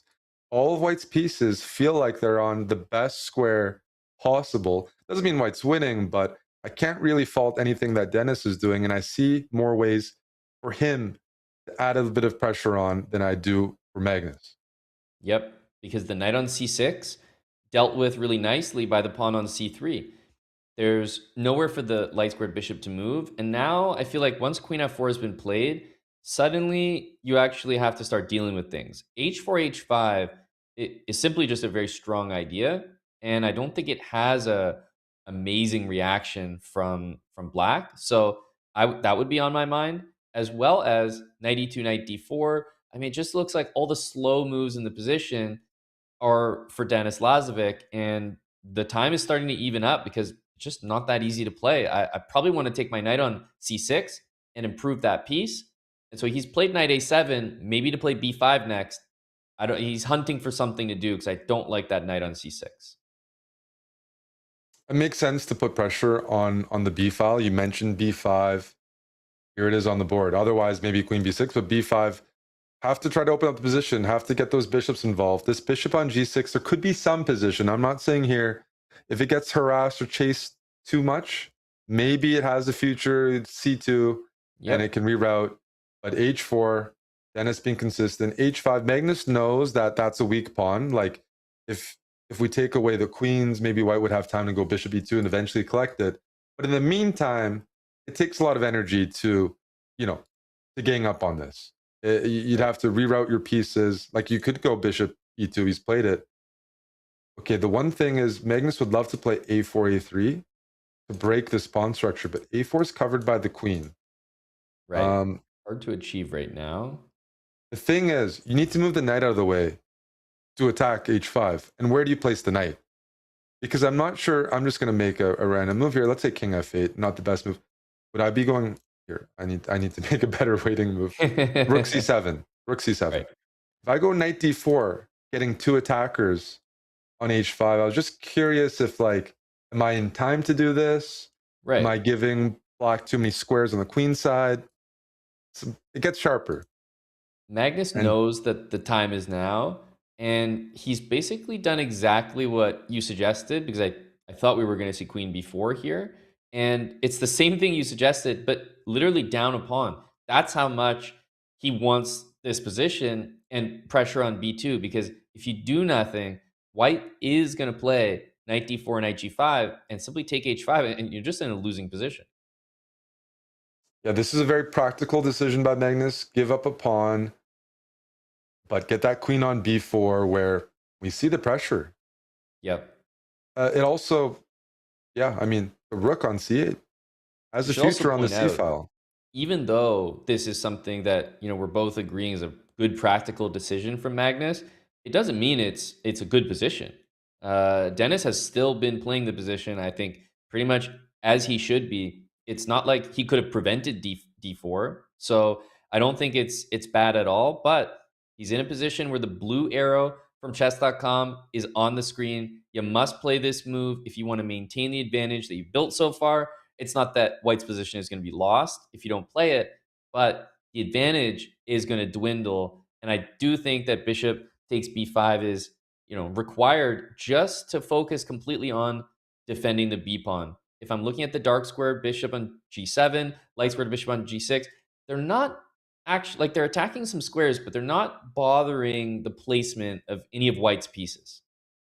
I think there's something interesting here. Bishop b5 looks good, but I could see him not playing it. I was going to make a move like rook d2. The knight could maybe circle the d5. That's another reason that knight on d5 could be a good piece. But we just had a bunch of, oh wow, they just played knight d4. Knight d4. Flurry of trades rook here. d4. e1 is loose. And knight f6. Knight f6 check. He's playing this knowing that, yeah, he's fully sacrificing material here. Well, my first impression is this is wonderful from Magnus because I didn't like his position that much, and I feel like black is okay here. If you trade, well, I guess h5 is loose. I thought, like, he wants to get into an endgame where there's no queenside pawns, and he holds a fortress, almost a fortress, right? On the king side. That's right. With a bishop pair. That's the play, and it's a practical decision. He played the position quickly. Yeah, if he takes the b2 pawn, king g7, I mean, can't even take, I guess rook c1. Yeah, you can do this. Yeah, bishop f6 and king g7, something like that, and just kind of exist in that position. Well, I could see why he's... This pawn hanging is why I kind of hesitated. I'm like, well, I'd rather not give up all the pawns. Mm-hmm. Basically, there's no way that Magnus should win this position. So for Dennis, this is a pretty good spot to be in. He's lower on time, but he's the only one with winning chances, and he's the only one that absolutely needs to win this game. Yeah, it's not a position that the pressure is he has to win, but those bishops, they're good bishops, but they're not like attacking f2 or attacking g2. Magnus's plan is static, put them on safe squares, and force Dennis to find the breakthrough. And the decision that we did see those, Magnus keeping the rook on the 5th rank is pretty smart because I mentioned that h5 pawn is weak in some lines, although if you give enough time, black can play king. Okay, now we have a different type of setup, but I was going to say the king could have gone to h6. There's ever too much pressure. Question, Aman, what do you think here? Fortress? Magnus doesn't believe in those, right? That's right. He's gonna have to show some faith here. He's fully committed to it, and one of the tougher things to do is nothing. But he's doing that right now. King g7, king f6. That's right. You have to kick this rook from the 2nd rank, then you have to move your king out of the way, and at some point play g4. It's still not winning, but I don't know what else you do to try because you see this bishop anchored in on g6. It means f7 is never hanging. And so g4 is the only try. But Dennis, being a bit of a veteran when it comes to like time scrambles and playing positions on, he doesn't want to do that because he knows it doesn't work. It's a try. But let's just see if Magnus makes a mistake or, pushes a pawn too far in the meantime. Magnus was ready for that idea of rook h8, rook g8 to try to threaten the h pawn. Now there's another idea to threaten the e pawn. So far, Magnus is covering everything. And if you're just kind of shuffling like this, it gets you closer to 50 moves. It also gets everybody lower on time. And because Magnus is up 2 minutes already, that favors Magnus. He's happy to shuffle and make no progress. Yeah, I really don't see what white can do. A g4 is the only pawn move. You're never playing f4 because that freezes, your pawns are fixed. You're not able to push past that, weakens the g4 squares. So it's you mentioned 50 moves. It's going to be maybe g3 first at some point and then g4, right? Because you want to keep that g4 move if you have to shuffle another 50. But Magnus he's also leaving the rook on, right? That's what I like. Magnus is not trading. I would even be curious if you could trade the rook. Who knows? But it's clear that leaving on the board is the way to do it. And look, nothing's happened except time is 20 seconds lower than we last looked. We have the g4 move you mentioned, by the way, about the rooks. If you trade off the pair of the rooks, white's king can roam. If you don't trade off the rooks, then Magnus will use his rook to harass those pawns and keep that king nearby. So it makes it easier. But Dennis at least is trying something. We know Yep. he's someone who maximizes his positions. I'm not sure. Yeah, Magnus decides to take. Having to put up with this move is not This is some nice feeling. progress. Yeah. Do you now put the rook on the 7th rank if you're Magnus? He's And trying to just get there. stabilize like White's that? trying to get there. So exactly. Yeah, you can't allow white to play rook c7. Mm-hmm. Well, you technically maybe could still get away with nah. It might work, but you wouldn't want to risk You also that. free the king, right? Big decision to make here. If you play rook a7, you take care of one thing, but you know, it's easy to hallucinate, maybe get scared of king g3, king h4, g5, an outside pass pawn gets created, you know, just more imbalances.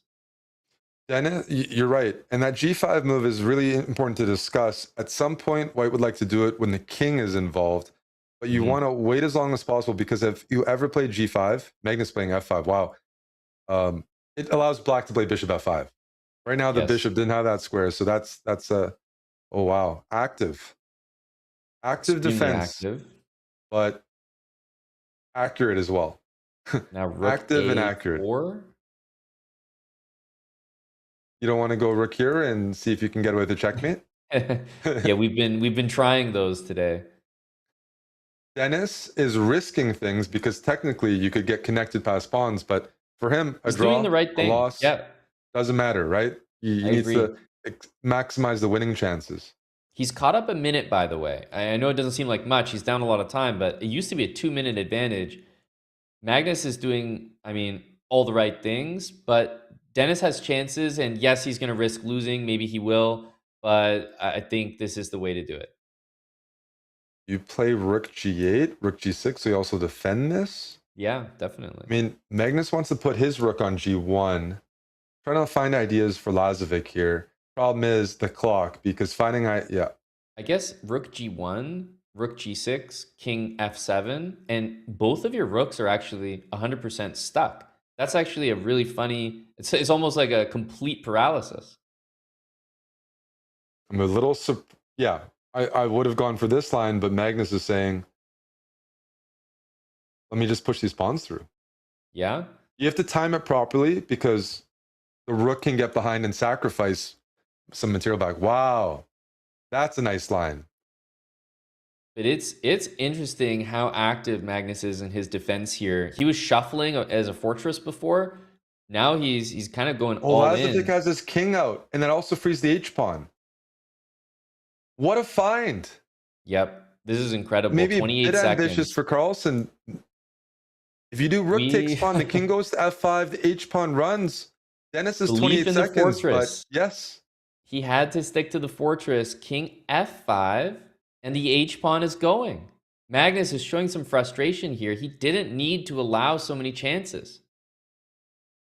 Yeah, he shifted from fortress to let me push the pawns and just clarify the position, and he might be regretting it. This h-pawn, I don't think black wants to be passive, but after h6, you're just 2 squares away from queening, and it might be too late. I don't even see what we can attempt here. e2. No, he goes rook g7. He's going to have to try to play, what, rook h7 and sack?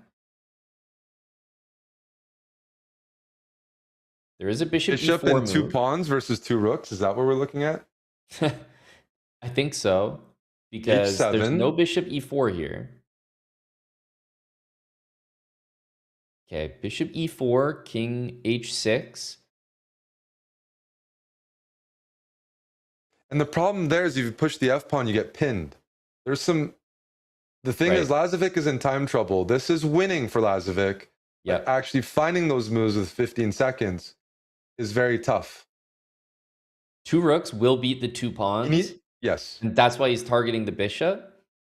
I think you have to, at some point... Oh my goodness. We're going to see mistakes all over the place. There's 10 seconds. He could go for the flag as well. Double the rooks. Oh, Magnus... Because he can win this on time. Bishop. Yep. I wouldn't Carlsen move the rook down to a 3 square. seconds. Yep. Lazavik is going to flag him here. Easy flag. And Carlsen's playing on a tablet, by the way. This is not... he's not going to manage that. No, Oh, man.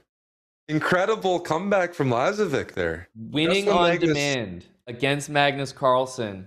Probably one of the toughest things to do in chess. and a cool sip of the drink for Denis Lazavik. Eric, that was impressive. We had our full focus and attention on that game right there, and it's now tied 2-2. And we do have Armageddon to settle things to see who is going to move to the winners final. This is Eric, what we wanted. This is what the fans wanted. This is it. Magnus and Armageddon. I know some people like when Magnus gets frustrated, and Denis Lazavik is a very strong player that's frustrating. Like, look at this. Like, even in such a Magnus, his end games, I mean, we can't say enough about that. And Lazavik still extracting the maximum and catching up on the clock. That can't be understated too, right? Yeah, because remember, he used the clock to win this. He was 100% down 2 minutes at some point. It was 4 minutes against 2, and he ended up winning on time. But he posed some practical pressure. It didn't seem like much at the time when Magnus was kind of shuffling, but extremely impressive. He was willing to risk a loss. And yes, at some point he might have messed the win into a draw, but we're talking about with 10 seconds left. I thought he played an incredibly accurate game, hunting for the result he needed. And, we do know about the Armageddon format. The players are submitting their bids right now, which means we're waiting for those. We're waiting to see what the players are going to bid. If I'm thinking about how the match has gone thus far, there have been a lot of decisive games. It feels like, Eric, I wouldn't bid too low here if I'm either player, because I think that you can get a win with the white pieces in this match. You don't envision Magnus being like, I can hold with black?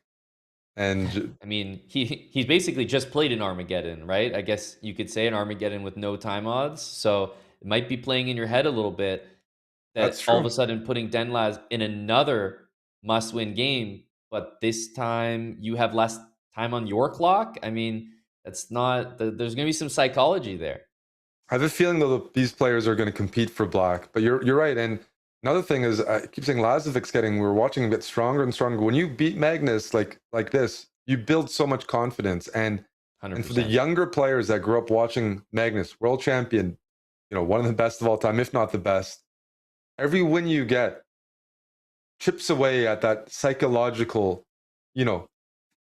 challenge of playing these guys. When these guys blunder, these guys can lose, and he's just getting more and more confident, more and more stronger. We have the bids. We do have the bids, Eric. It seems like to some degree you were absolutely right that the players were going to bid heavy for black. The bids are Magnus Carlsen, lowest bid in the event so far, 6 minutes 36 seconds, and that is going to be lower than Denis, who bid 7 minutes 30 seconds.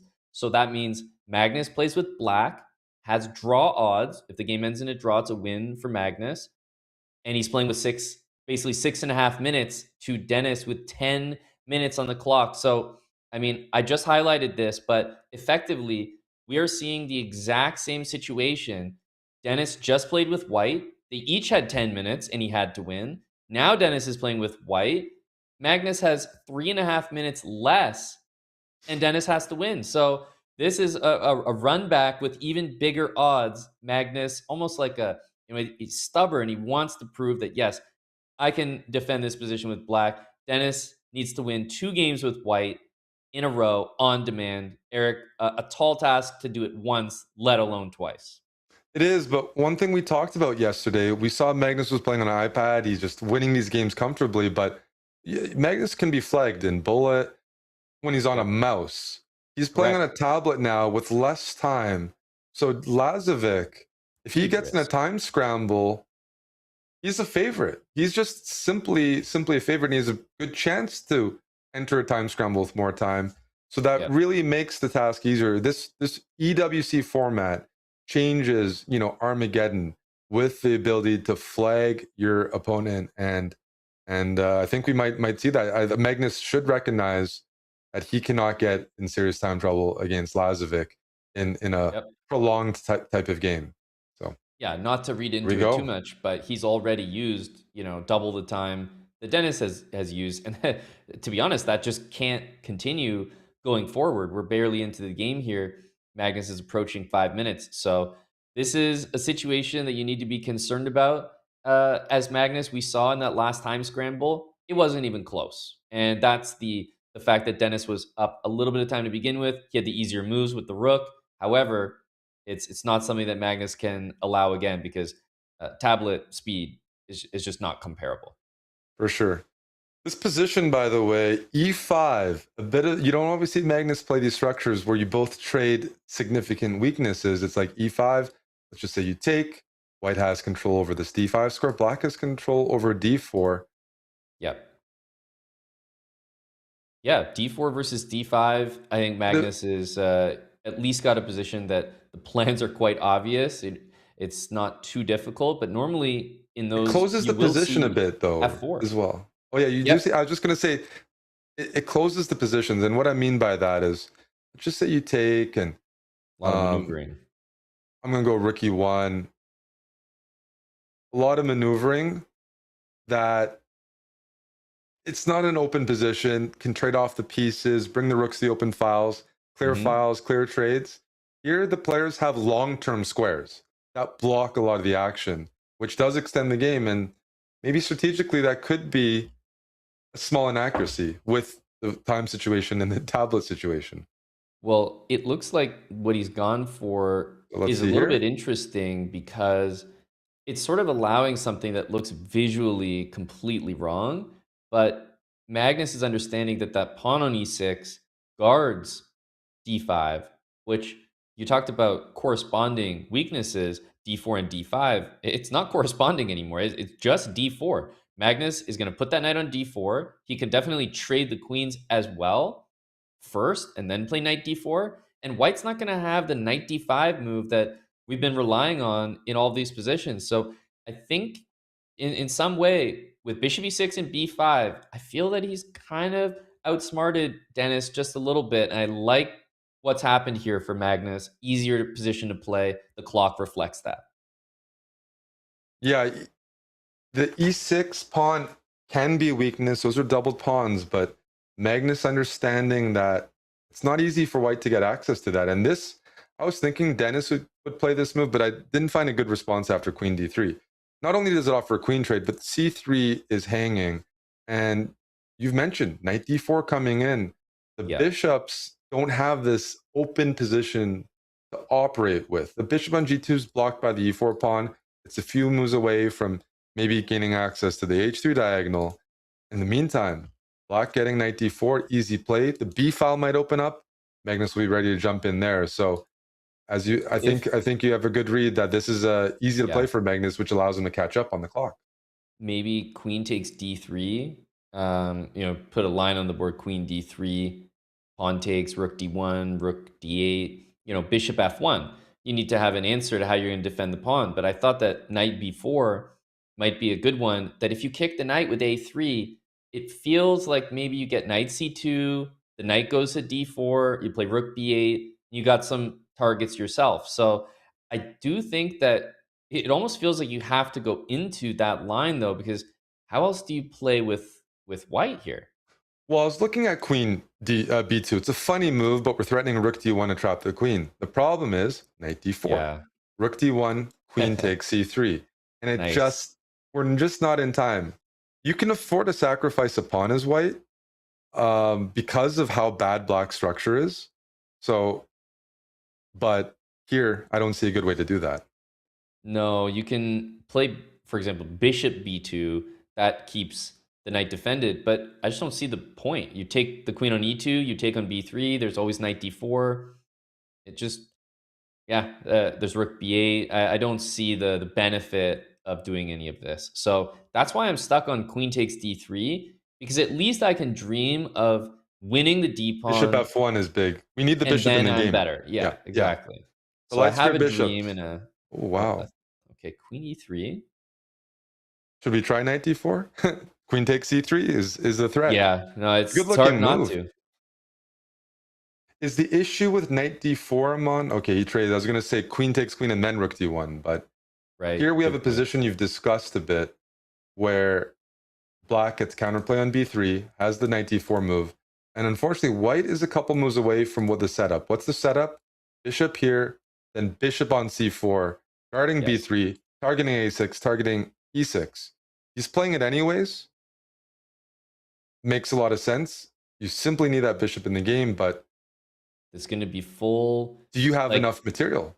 the thing is, White's position is fine, but the way and the path to probably meet that evaluation bar in the middle is likely like rook takes a6, for example, and White's position is okay, but that's absolutely insufficient when you think, Eric, the time is even. We talked about Magnus flagging on a tablet. The position just was completely out of Dennis's control early on, and Magnus, we're not even considering him flagging anymore. He's almost got more time than Dennis. He does. I just want to say, I think Dennis is playing this really well considering the position. The bishop, the light squared bishop is well placed. He's got the b file. You mentioned the clock. And the fact of the matter is, like, Magnus's bishop on e7 is blocked by the own pawns. The quality of the pieces is pretty low.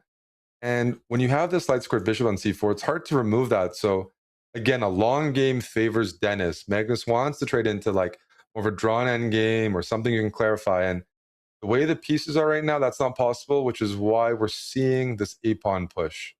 Mm-hmm. To try to force this rook to a more passive square, because, you know, Dennis would have started activating the pieces. What would I like to do if I have all the time as white? I want to use this knight as an attacking piece. I can't because e4 is loose. I'd love to play knight a4 here and block it. Well, he's doing it anyways. Wow. Wow. Okay, so knight takes e4, maybe a little trick with bishop takes d4 and bishop e6 to d5. Trying to get That's right. something. Yeah, It is. looks That's like it. that's a. So knight d2. Although there's more calculation No, there, there's right? bishop takes e6 though. Yeah. Here we have this move, Yeah. and then rook d8. It's that is a move though that I can understand why, in the situation Dennis was in, that he wouldn't have calculated that whole thing. He just kind of assumes, oh, bishop e6, bishop d5, very tricky. Magnus is not going to take the pawn. 30 seconds later, Magnus has taken the pawn, and now you're in the territory where, unfortunately, Eric, there's no more pawns on the board. Like, Black has now taken absolutely every pawn from you. If there's no tactics, it's a really difficult position to try to win. Yeah, and the all those pawns cementing this knight on d4, it means that Dennis's dark squared bishop can't be used as like an attacking piece. You don't have that diagonal. You'd love to like use your bishop, knight, rook, jump in, but without this bishop being a participant, it's very hard to overwhelm. And I even see if you ever get the rook on b7, sometimes there's even like knight d6 and just more and more trades. Yeah, at this point, you can lose one pawn and trade a pair of pieces. You can lose another pawn, trade another pair of minor pieces, because the simplification, the liquidation, we see the move king g2, but at this point, Magnus is going to start pushing pawns. There's no way that you can avoid piece trades if you want to reclaim material. Well, I think this makes things clear, Amon. For Dennis to win, he has to keep playing on and flag Magnus. Yeah, that's correct. Like, get a time scramble. That is the win condition right now. When you're down, how many pawns is that? 3 pawns? I mean, they're not technically 3. Not the prettiest pawns, but just keep up the pressure. Don't allow that a pawn to push, which he's done a good job of blockading. Keep the tension and just try to make this a 100-move game where Magnus flags. Easier said than done because he has to avoid trades, avoid easy simplifications. But he's doing a pretty good job. You know, Black can play a move like knight b3.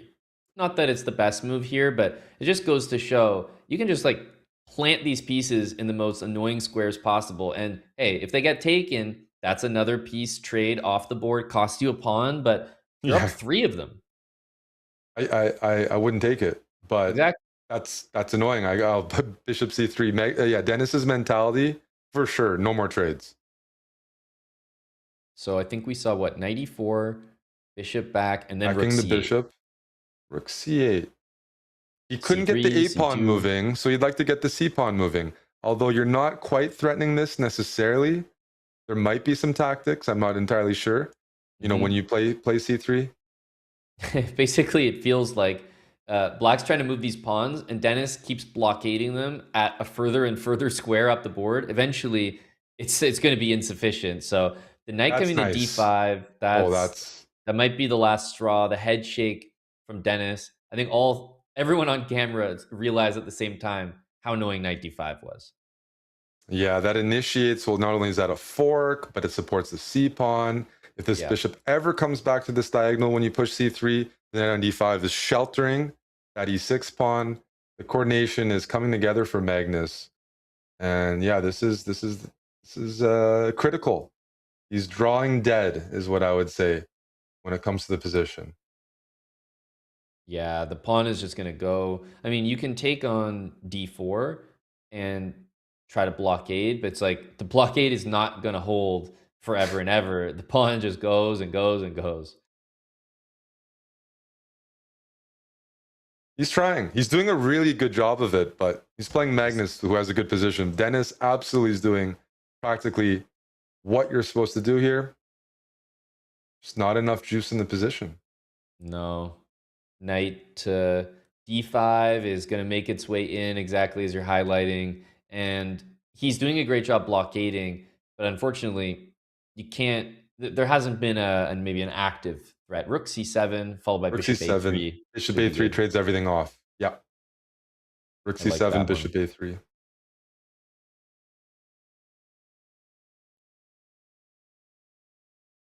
I think that's pretty reliable there. The bishops have been reduced to their starting squares, and he's going to have to give it up. And Magnus Carlsen is inevitable.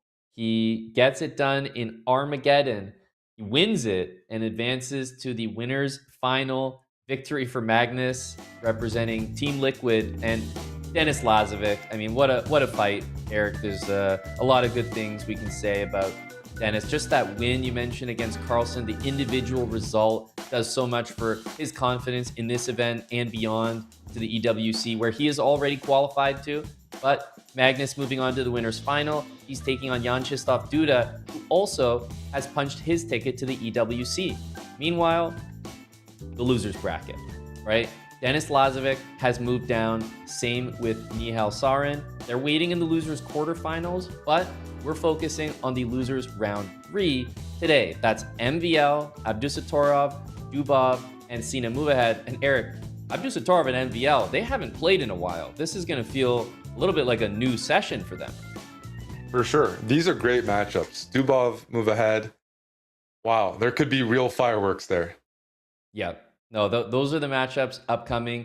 We just got done with an incredible fight in Armageddon.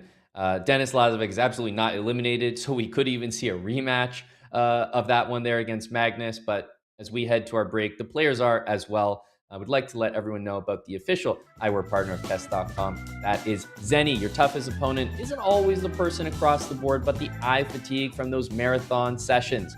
Don't let those tired eyes lead to a hanging queen. Defend your vision with blue light blocking lenses from Zenny. They are the official eyewear partner of Chess.com. They provide high-tech, affordable frames to keep you fresh from the opening to the end game. And you guys can lock in 15% savings. That's with code CHESS at go.chess.com/Zenny. And that's through May 1st. Also, !Zenny in the chat to find your pair and get all the info. The Chess.com Open continues. We've got more playoff action right after this.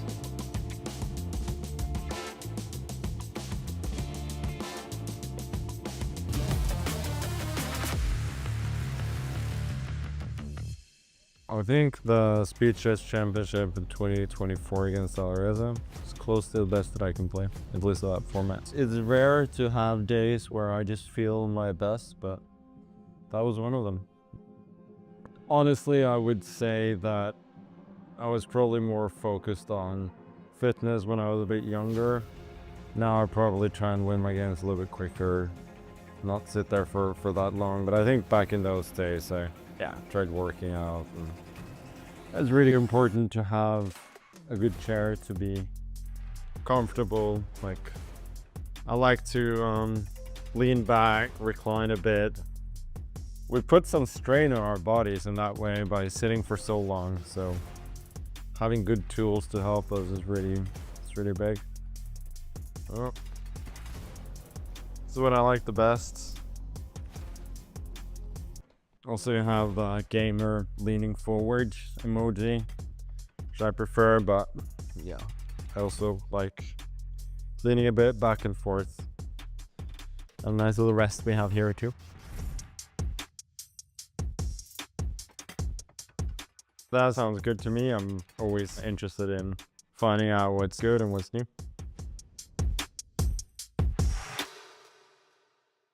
Folks, have you ever looked at me and thought, oh my gosh, he's so handsome? Thanks. It's probably the glasses. You see, I've worn glasses for most of my life, and in recent years, I've been wearing Zenni. Zennis are affordable, reliable, and they offer thousands of options. Also, nowadays, most of us spend hours staring at a screen, whether big or small. So I add blocks, which are Zenni's blue light blocking glasses. And remember to get your eyes checked regularly and avoid straining them for too long. But as far as glasses go, I love my Zennis, and you can try some today at zenni.com/chess. And maybe you too will look as handsome in yours as I do in mine.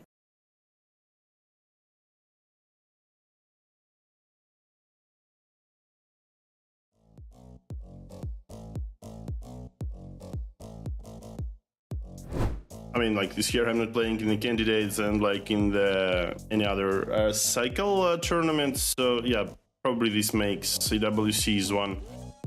I mean, by default, it's one of the most important events of the year, and yeah, for me as well, because I'm not having too much of classical practice. So clearly, it's quite important. But as far as I know, I'm either like almost qualified or already qualified to EWC. But anyway, I'll try to perform my best.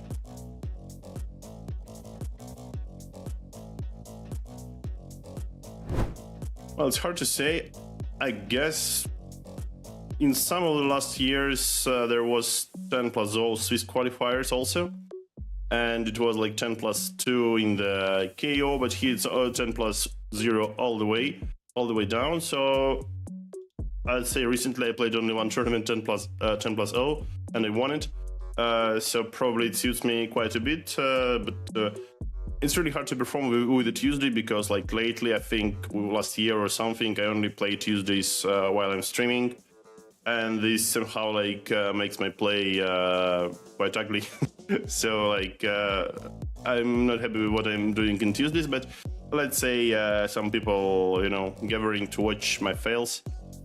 So this is already funny.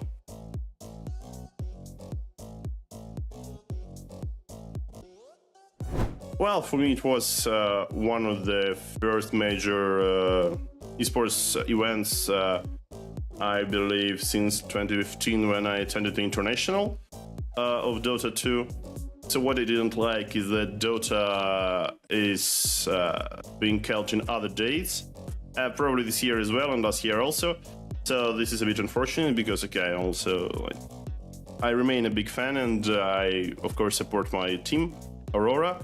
But yeah, on the contrary, it gives me some extra hours to focus at chess. At my own performance, perhaps that's not so bad after all. But of course, like the atmosphere is great, and for me as a long-term esports fan, it's a great experience, obviously.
Welcome everyone back to the Chess.com Open coverage. We are here in the playoffs, myself and Eric bringing you all of the action. We just saw Magnus against Denis Lazavik in a thrilling Armageddon that it felt like the grand final. You know, it very well could have been. It still can be, but Magnus prevails and he's on to the winner's final where he is taking on Yangyi Duda.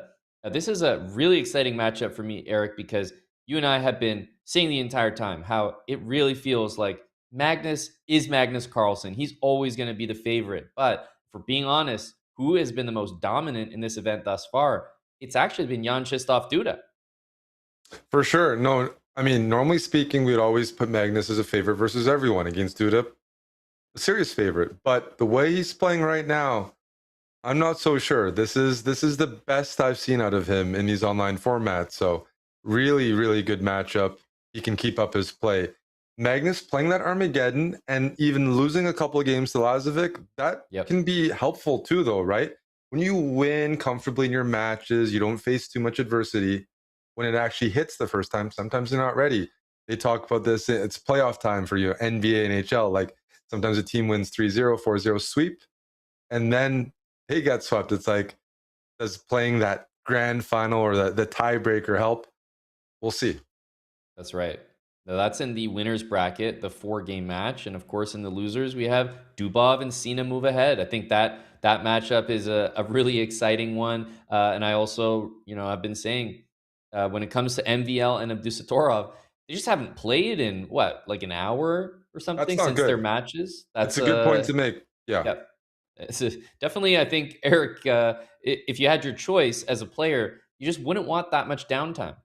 You definitely don't. You spend all this time finding that focus, that mentality, that rhythm. It's rhythm, it's intuition, pace, and that can just totally throw you out of sync. These guys are professionals. They've been there before. They've had these breaks, but still, you'd rather stay fresh. There's different ways to do that, but they're both in the same boat. So at least you're not playing someone who's like, been playing all day. Here we have Duda playing black in the first game versus Magnus. It is. Still best of 4, right? Yes, exactly right. Winners bracket, 4 games here, and of course in those other 2 losers bracket matchups, it is just the best of 2. So this is the one with the kind of the highest stakes when you think of the winners bracket and moving on. But the other way to look at it, Eric, is both of these players are qualified. So a lot of the pressure, I think, is actually off. I mean, for Magnus, I don't think there was, anything too significant to begin with. He's just in every event to win. That's just plain and simple. But for Duda, he did the hardest job, which is qualified to the EWC. Even if he loses the rest of his games, which I don't expect, I think he's done what he came here to do in this event. So we could actually see kind of an exciting match from players that just have the pressure off them a little bit. Magnus surviving the match against Denis, and now playing a very in-form Yangyi Duda, who also has a position I think he can be happy with right out of the gate. Yeah, he's got those doubled c-pawns, but they do a great job of opening up the d-file for his queen and rook and just containing squares in the middle for like Magnus's knights. They don't really have a way to get into the position. And just speaking about Duda, he's a really strong classical player, but I feel like it wouldn't surprise me if he was focusing more on speed chess, as a lot of players are with these big events, and that he's taking it very seriously. And even this match, he's qualified for the EWC, but his ambitions, EWC, is not only to qualify, but to do really well later this year. And maybe, because he hasn't played as much classical chess in the last few years. And I think some players, you see that transition a little bit. They'll still play classical, but it is a grind. Magnus has spoken about this. Some other players have. There's burnout involved. It's really taxing. But playing Rapid and Blitz with all the nice events on the circuit, there's a real reason to just prioritize that. Yeah. And I think you mentioned that Yangyi Duda, maybe a classical player first. He can improve the most by spending time and focusing on sort of the online portion and the skills that are a bit more dedicated and specific to that. And it does seem like he's done exactly that. So we can see the improvements in the game. And he's putting a lot of them, he's implementing a lot of them in this event right now. King H2 played by Magnus. This is a move that kind of tells me he just wants to maybe defend H3, possibly play G3 next, maybe even slide the king back over to G2. It's a bit of a cagey type of position here. I don't think we're seeing, the players fight for the biggest advantages. So a move like King H2 with a solid structure, there is time for. Yeah, it's definitely a waiting position. I think Magnus knows he doesn't really have much of an edge. One thing to look out for is you generally don't play B4. That's how, white puts the knight on C4. Huge improvement, and it just fixes the doubled pawns. So strategically, not ideal. Duda won't play that. Magnus would like to provoke that. Unfortunately, with the A file being contested, you can't really apply pressure to the B5 pawn to provoke, induce B4. In the meantime, that's why we see this kind of slow, timid maneuvering. Just not seeing too much, though. And I'm kind of trying to figure out, knight D4 can be played at any moment because Magnus won't play C3. It just weakens the D3 pawn. But I'm not sure what the best timing is. Just assuming like knight D4 takes, let's say C takes, might allow white to get this F4 move in, bring the knight to F3, and come up with a plan. All you need is a plan of gaining space, applying pressure. I'm not sure this is bad for black, but feels unnecessary. That's right. And you mentioned not wanting to play C3. That's why I think the move knight B4 has been played. It's a bit of an encouraging move for C3. If you play C3, it's not immediately clear that you can take on D3, but the knight could even just retreat and say, okay, mission accomplished. Now the D pawn is weak. And so Magnus is going to defend C2 with a knight maneuver. The knight wants to go to E3 anyway. It's still hitting the C4 square while also the F5 square as well. And I think knight F1, knight E3, king G2, might even see knight H4 to F5. I think that's how Magnus is going to improve. Yeah, the one drawback of placing the knight on B4, it's annoying because it keeps white's queen in check, defending C2. On the other hand, E5 is loose. You don't want your queen to be tethered to that pawn long term. Question is, what do you do with that? F6 would weaken the light squares if you do move the knight out of the way. So even though it's a bit of a slow position, the players are fighting for squares, fighting for these small little victories. Can they provoke that weakness that kind of changes the game? Here, rook A2, threatening B2. And one thing I'm curious about, Amon, is if you take here, I guess we are seeing queen takes A2, willing to, lose the E5 pawn because you take B2, hit the knight, and also target C2. So this is really reminiscent of the Noterback Dennis Lazavik game that we commentated yesterday, where if you win the B2, C2 pawns, the whole pawn chain for white starts disappearing. And yes, you will give away your center pawn on E5 to make that happen. So, I mean, the position here is a big fight for squares. Eric, I wanted to actually take us to MVL Abdusattorov. That game is made way more progress than this one. It's already in a position that could be devastating for MVL. The players are playing fast, and I don't even know that MVL can be satisfied with the game that he's got. It looks like Noterback is all of a sudden, I mean, probably just in a winning position, which is kind of shocking to say. Just one moment. Oh yeah, no, they're moving quickly there. I think the games are still getting the games up in the background to jump in specifically, but we can see the game on the right side of the screen there. MVL and Noterback.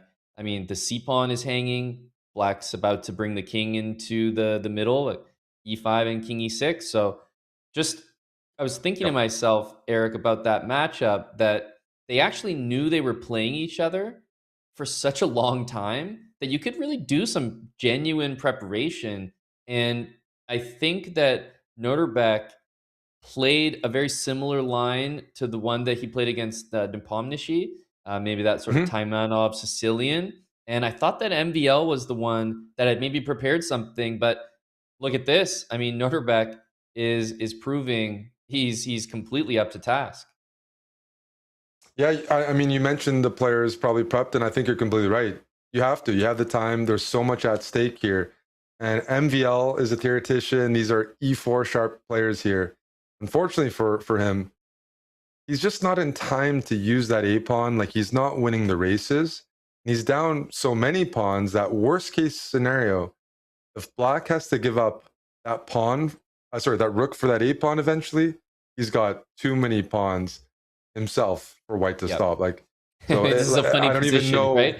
Rook takes Yeah. h2, a6. Just obviously that's, probably not the smartest thing to do, but it's just a funny position to think about where you have 5 pawns, but that one pawn for White is going all the way, and the rook is cutting the Black king off. So That's let's his see. only way to win. Take away Yep. that rook's ability, cut the king off.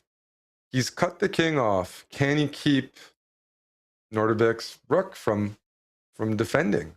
Rook g5 he's trying King to make up. use of. Rook b5 check, and then rook b8. Also rook e5, rook e8. It's almost like a traffic jam kind of logic puzzle where you have to find a way to get your rook to the 8th rank. If you make it there, Eric, I'm comfortable sacking my rook for that a pawn and then moving all 4 of my connected pawns up the board. That is a winning idea. Yeah. Exactly like this. And yeah, king e5, king b6, and you can just show, what might happen there. And the players, I think, are also showing us exactly that on the board because the rook is heading back. Yeah, 2 pawns connected. If they're advanced, beat a rook. King, 3 connected pass pawns definitely beats a lone rook. So we see MVL here. He's keeping his king centralized because he knows the other way, moving the king up the board, the king will be out of play and the pawns will push through. So trying his best to be annoying, induce some sort of passivity from Nordebek. Here we see the opposition. You can see the rook moving to a6 to check the king, but just too many pawns. That's probably a practical decision. If I had the time, I might play h4 just to fix kind of the control the h and the g pawn. Yep. But I don't think it's enough. So after rook a6, would you go to c7 or e7? My instinct is definitely e7. Me too.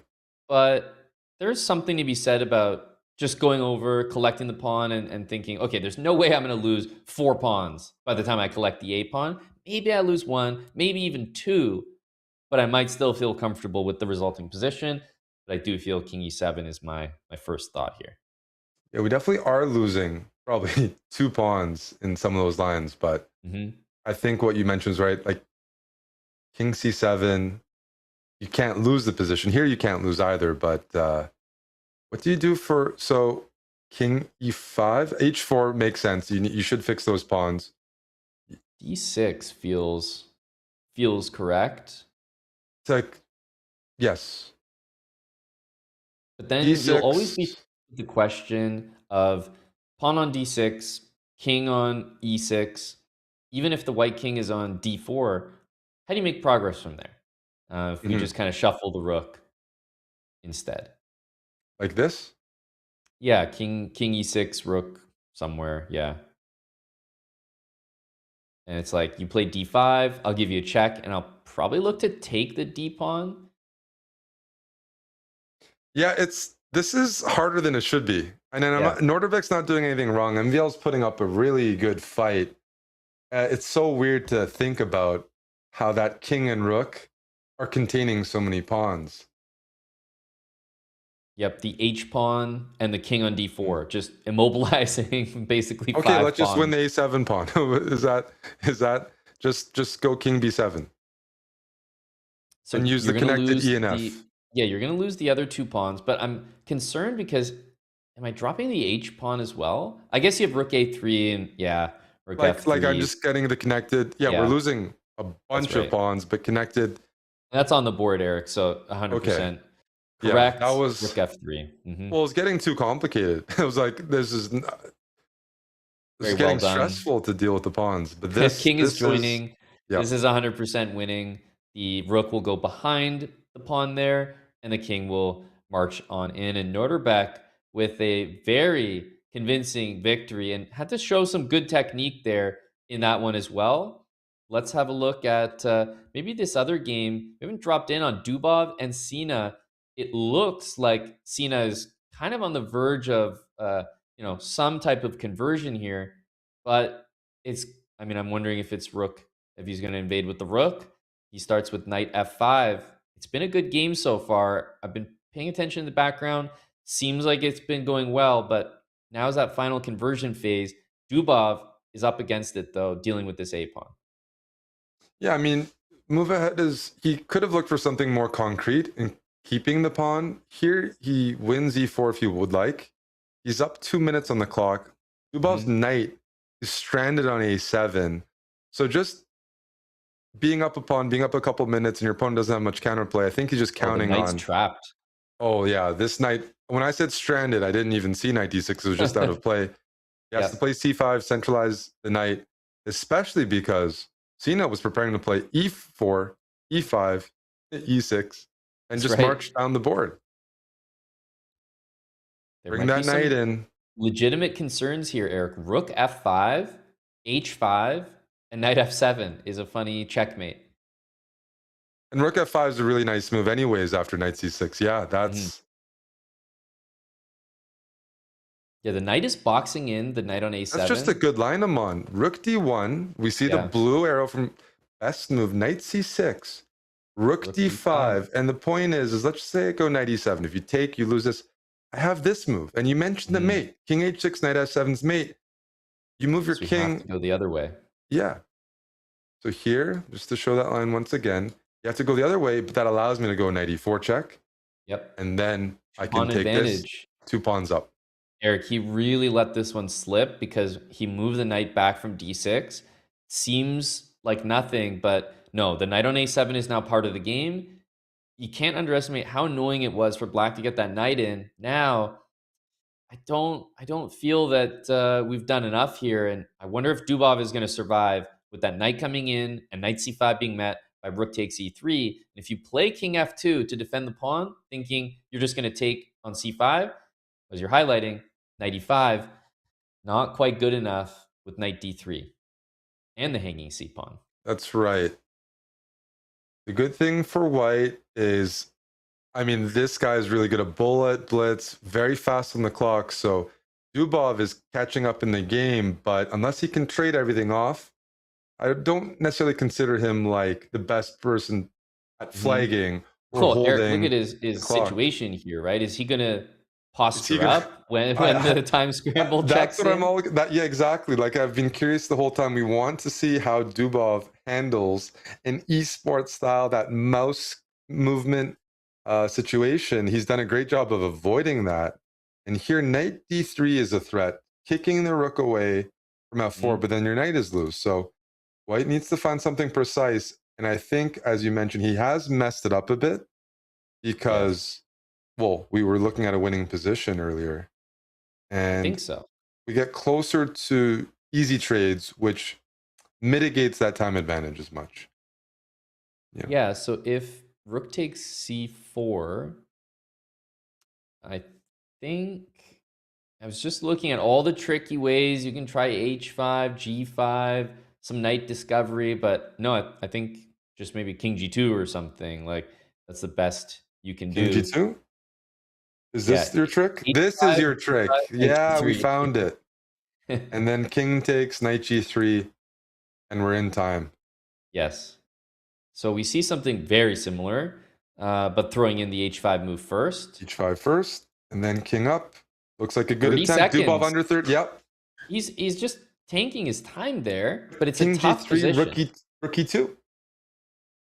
Can you go rook f5? Right, or does knight rook d6 f5 work? Knight c4 maybe? Yeah. Ooh, oh my goodness. Much better. And this, okay, you can move the knight somewhere. Where do you move your knight as white? I mean, knight g5 threatens me. Or knight d6. I'm trying to figure out which one. Correct. He's played knight g5. He's threatening mate on f7. g6? You take on h5? Can you take on h5? Oh my goodness. I didn't even consider it at first, but That might be it, but he's got 10 seconds. He here. has to move. This posture is not built for a time scramble. He hasn't changed the posture.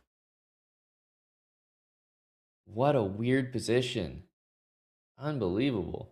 That's not going to do it. You're going to get flagged here. Knight and rook can check the king very easily. Don't let the rook get traded, but Sina is... Oh yeah, this is an easy flag. Easy.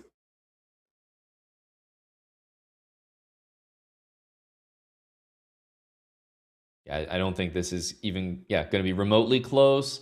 Knights are so annoying. Dubov is going to go down on time. You see how much it means to Sina, and Dubov went completely horizontal there. We're going to the other game in progress. The Magnus only other in game trouble. in progress. 10 seconds, and his rook is stuck. The knight and queen are invading. Jan Krzysztof Duda. We missed some of this game, but look at the finishing position I'm on. Just total domination. Yeah, and again, Magnus finding himself, he was down on the board there, but also found himself in a time scramble that he really couldn't participate in, right? That tablet, once again, just he doesn't feel very dangerous in those situations. He is trying to avoid even being in time scrambles, I think. Definitely. We've seen Duda's speed, but what's bringing him success is just his chess moves. He's been winning against everyone, and it didn't stop once he played against Magnus. I'm curious what happened in that game. He is absolutely on a roll. The winner's final is 1-0 for Duda. It is a 4-game match, so he's got that early lead, but it's just he did it with the black pieces, commanding fashion. That's what made it so impressive. You just see a final position like that, you know it must have been a controlled game. And in the losers bracket, we saw the result there from both of those games. That was Abdusattorov and Sina Movahed both winning. And honestly, Sina Movahed just getting it done on the clock, but also he was better on the board. And Noterbeck showing some technique, but ultimately not a difficult game. He had a rook end game where he knew he was better very early on. Yeah, just an opening disaster from MVL, which is tough because in the losers bracket, it's 2 games. You lose with white, your back is really against the wall.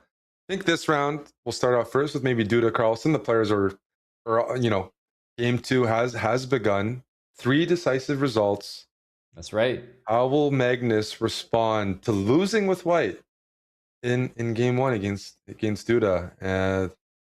Here we go. This is why I'm so excited about this format, Eric, with 10 minutes, no increment. We're seeing so many decisive games. It's just been, and Magnus, something, tablets. That looks like some sort of...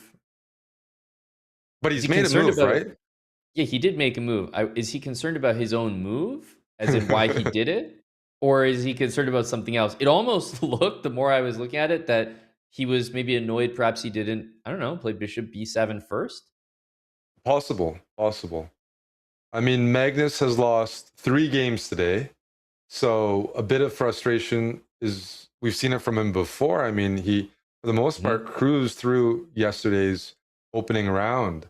So maybe just some frustration from the world number 1. Maybe some long castling and some, rook g1, g4. Yeah, I mean, I think we long castle here. If you play f3 first to protect all your pawns, you just have to consider queen h4 check. If you play g3, I might have queen h5. And look at f3. It's targeted twice without a good way to defend. Yep, exactly. d5. I'm not sure the computer liked that. Maybe because of the response, knight a6. Knight coming to c5, standard Nimzo moves.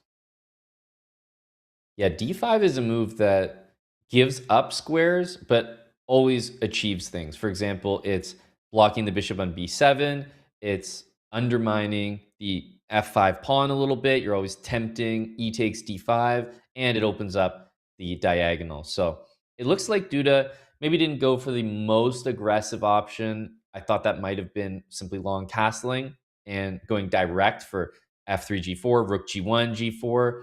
Instead, we have opposite bishops. I definitely see why Duda rates his position pretty nicely. It's a great bishop on c3. You can follow up with queen d4, but ultimately it feels to me like we'll probably see the pawn get to e5 for black, and then I'm not that concerned anymore. I wasn't sure, like these positions, when I play them as black, there's a couple ways. You mentioned e5. White will often play f4 at some point to try to open up that dark square diagonal. On the other hand, sometimes when black, you can take here and target this pawn because it's a light square. And until white can get in f3, e4, you have to defend that with pieces. So I think he's going to keep that option open. He'd love for Duda to just volunteer it and open up this bishop. But e5 can be met by f4, and it's like, which opposite bishop is better? And I'm wondering if instead he'll play like queen f7 and just force Duda to make a decision there. Sometimes you can just take. There's even ideas, I don't know, just a5, take, use bishop a6, something on the light squares. But I like what Magnus is doing. Yeah, rook e8, queen f7. Can also try a6 and b5 at some point to really undermine the d5 pawn. Maybe white will decide it's time for f3 and e4, but just, you know, that commits some weaknesses as well as soon as you do it.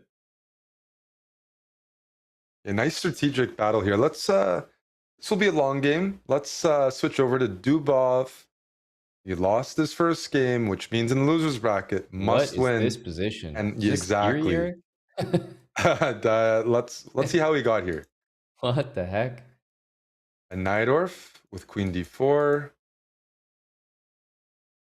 I'm seeing a lot of blue arrows in this game. Holy smokes.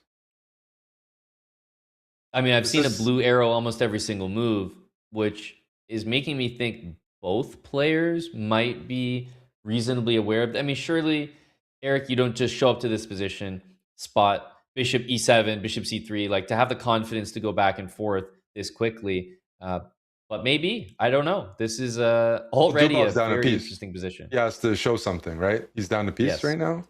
Yes. Yeah, I think it is theory, because to play this quickly, this type of position, no, there's some prep involved here. I'll feel better if there's prep involved, because I wouldn't be able to do this. So I mean, I'm trying to think how we actually play this position on as white. You can take here, check. Yeah. I take back, and I simply take. And it looks crazy, but without the dark squared bishops and the fact that d8 is covered, from what I was looking at, check, king here, there's no mate, there's no rook d8. There are some checks coming. And then I stopped calculating, but this is a lot to look at. This is, so maybe queen. There's knight f2 on the previous, maybe before queen takes a2, there is knight f2, but then you start to remind yourself, well, hang on a sec, I'm getting mated with bishop f6. Exactly, yeah. Bishop f6. Well, wait a second. Oh, I'm going to say queen a1 check and knight e4, but yeah, the bishop cover, there's no good checks here. Okay, yeah, so that's a way to lose. Coordination is incredible.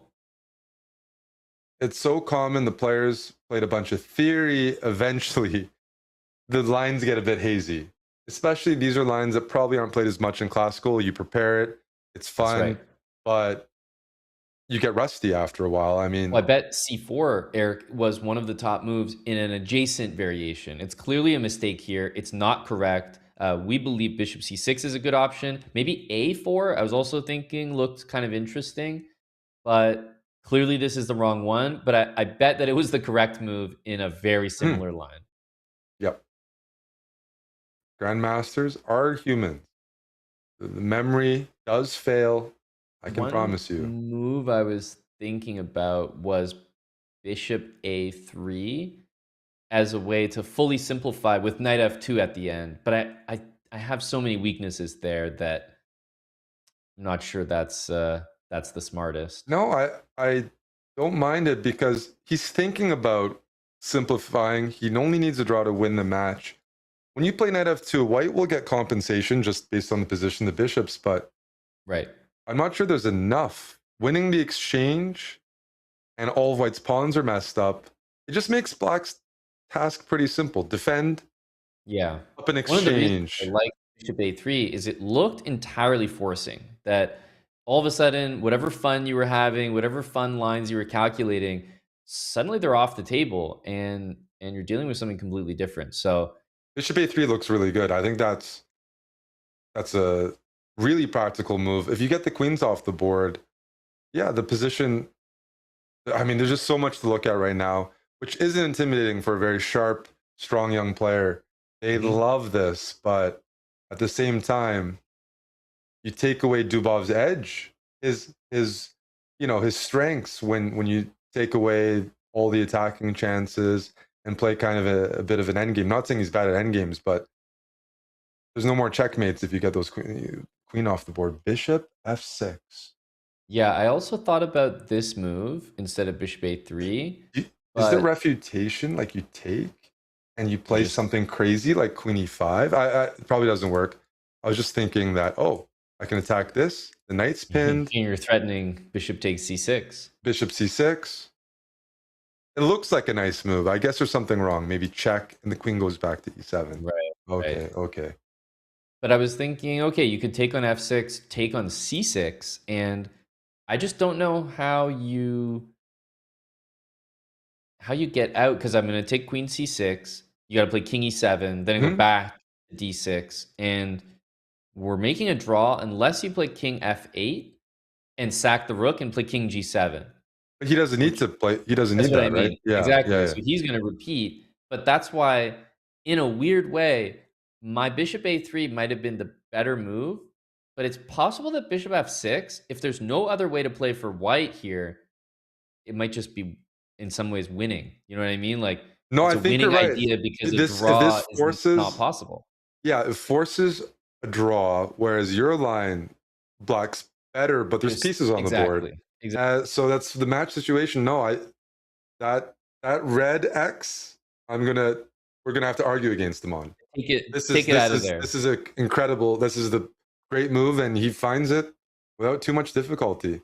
I mean, yeah, because white's down a piece. So if you take on f6, suddenly I'm thinking about, oh, how do I keep things going? Maybe knight e5.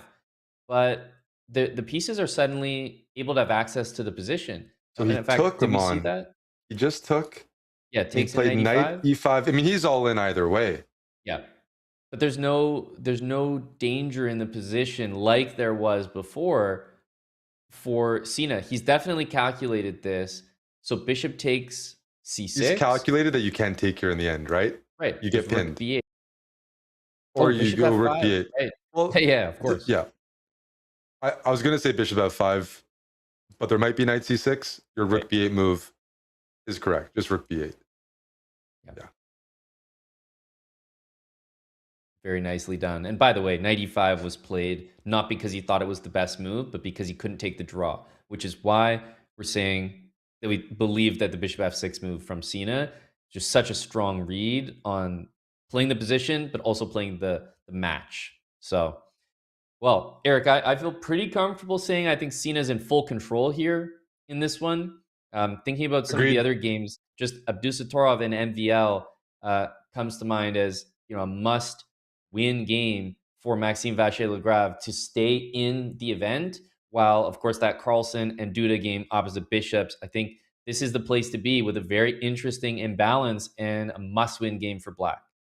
This looks like it came from a Grunfeld somehow with the way the pawns are. But yeah, this is exchange up for Black, but your king is open. But yeah, this passed a pawn. For MVL's match situation, this is what you want. Yeah, this is exactly what the doctor ordered. And Sina, by the way, just has won the game, so it wrapped up that quick. We expected that, and he does take out Dubov in the losers bracket. Really impressive calculation on that line we were calculating ourselves. Yeah, no, he's a monster. Queen b3 is the last move played. Now I wonder what the resource is. Now white does have the pass deep on. So is it a situation where you just get into a race? The other good thing for Nordebek, he needs a draw to secure the match, is if he can go into a race, I'm just going to play some moves. Wait, I thought maybe queen b6 on this one. I guess queen a3 could b6. work as well. No, yeah. Being down the exchange is not how white can lose this. It's that a pawn. Yeah. So if he can somehow just continue just playing, if he can contain that a pawn, queen e4, king the rook is loose. h3. I mean, maybe there's f3 as well, but king h3 feels correct. You have to move this rook. Where do you move it? Because we can That's a great harass it question. very easily. Rook e8, maybe bishop b5. The nice thing is there's no back rank mate. So, okay, he's played a3. The rook covers f8. So that arrow we see, the chess.com arrow, queen e5, because you want to maintain vision on the rook on b8. And I said the way to lose this, the only way Norderbeck loses is this a pawn runs for the most part. But he's ready to sacrifice because the rook falls in the end. And he's played queen e7. Not the most accurate move, but when you think about it, queen e7 guards e4 check. It threatens d6 with f7 checkmate. It's watching f8 checkmate in case the rook moves. And if you play a2, it does look like d6 almost has no answer. And then I saw queen b7 check. But then you take the a pawn. So I was like, man, this is still a really complicated position here. But I understand why both players have gone for this. Norderbeck's trying to hang on. He's got a pawn and a bishop. But I don't know whether I could say this is a position I feel 100% confident winning, Eric.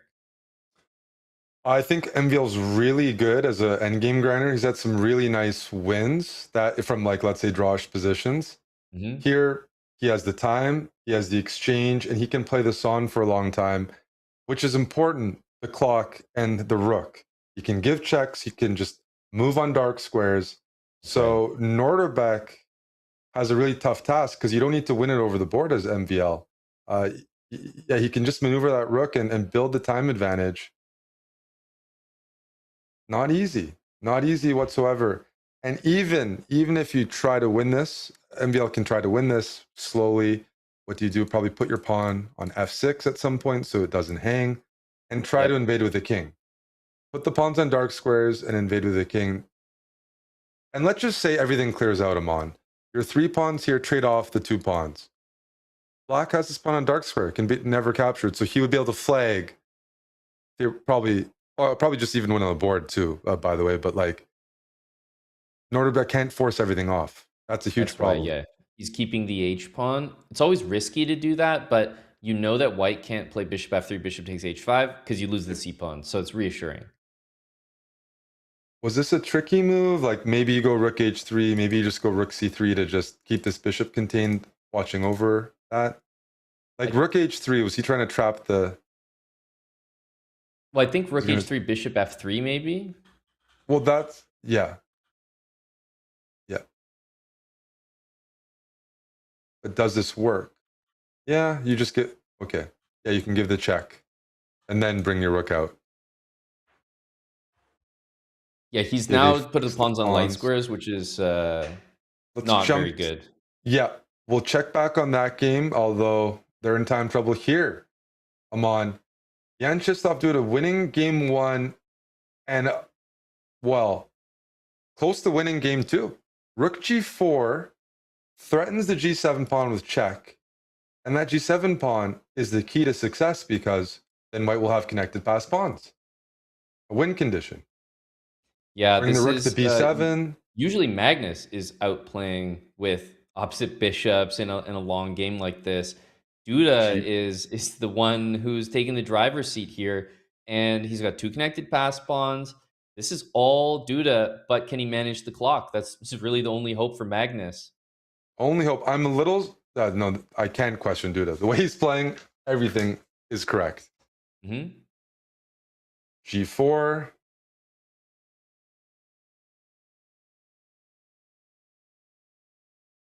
Okay, you're right. The clock is going.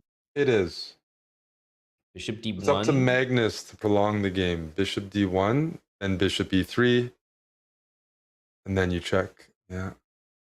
Yeah, because you can. I mean, I do think that if you trade the rooks, it'll be a draw, just the way that the pieces are set up. But that's not always true. You can win a lot of these positions where you do trade rooks, and then the two connect. Oh, that is rook f4. Rook f4. Magnus. Now, if the clocks were reversed, very favorable. Bishop and rook can play on for a long time. But here, at some point, Duda has to be like, I need to secure the draw, right? He has to balance that. I do think Magnus is like, he will make the draw, I think. Just I'm not sure he has I'm not sure he has the most flagging potential. And hey, I don't think he would want to actually as well, right? Correct. So I think this will probably end in a draw. Yeah. You want to swing back over to the MVL game, a must-win situation, and he's made incredible progress. Simon, look at this. The king coming in, but the clocks are evening up, and we've seen Nordebek hold on in some lost positions. I think you... I need time to process this. How do you make progress here? Is there a funny kind of triangulation? I guess that's the only thing question. Is he's spending so much time, he's lost his advantage on the clock.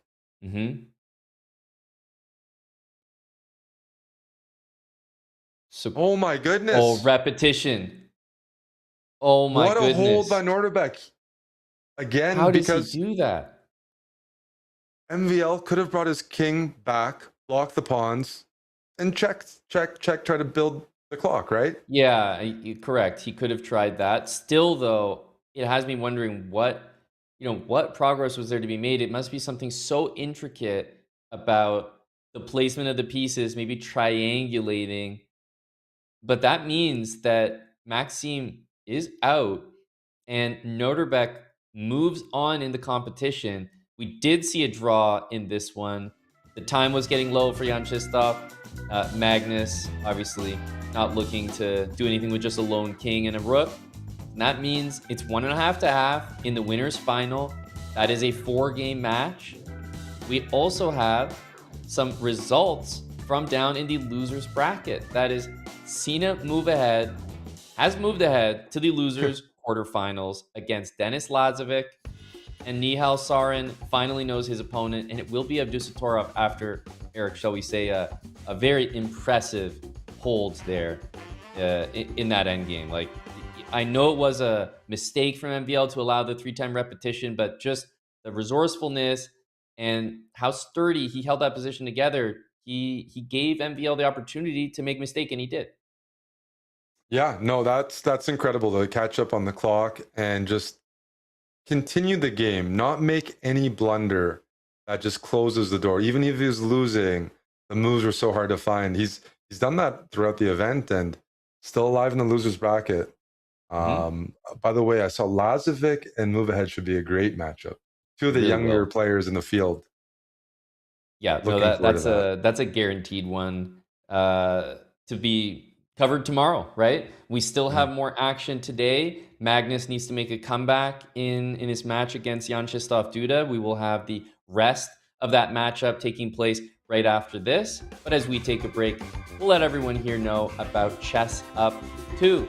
That's right, meet Chess Up 2. This is the world's best-selling smartboard. It is now officially integrated with Chess.com. You can play rated games, you can challenge bots, and you can play on a real physical board with no phone required, thanks to the built-in Wi-Fi and touchscreen. They have TouchSense tech that ensures pro-level accuracy. It only registers your move when you let the piece go. And it's just like how it would work in a tournament. And it has a built-in clock, AI assistance. It's really the ultimate way to play. You guys can all save 10% with code CHESS at playchessup.com. You can also type !ChessUp in the chat to grab this amazing deal. Stick around because Magnus needs to recover down a full point against Jan Krzysztof Duda in the Chess.com Open playoffs, continuing after this.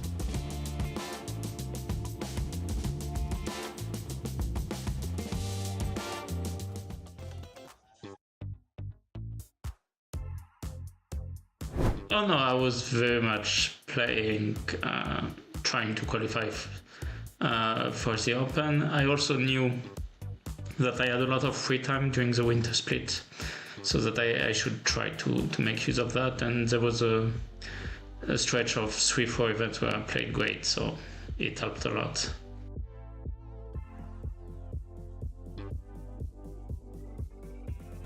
If I'm in good shape, for sure 5+0, but it's not always guaranteed. So like last two Tiger Tuesday didn't go that well for me. But like at a ground level, I think 10+0 is good. And also it's a different format. So of course, when I'm gonna play the Chess.com Open, I'm gonna prepare for my opponents. So, and I'll be maybe playing more serious openings. So I'm confident. I know I won a couple of times, couple of these. There were previously Champion Chess Tour events, but I won a couple of them. I still got into the final last year with Magnus in last May, I think. So, I've had some pretty solid results in the past, and I hope to do something similar this time.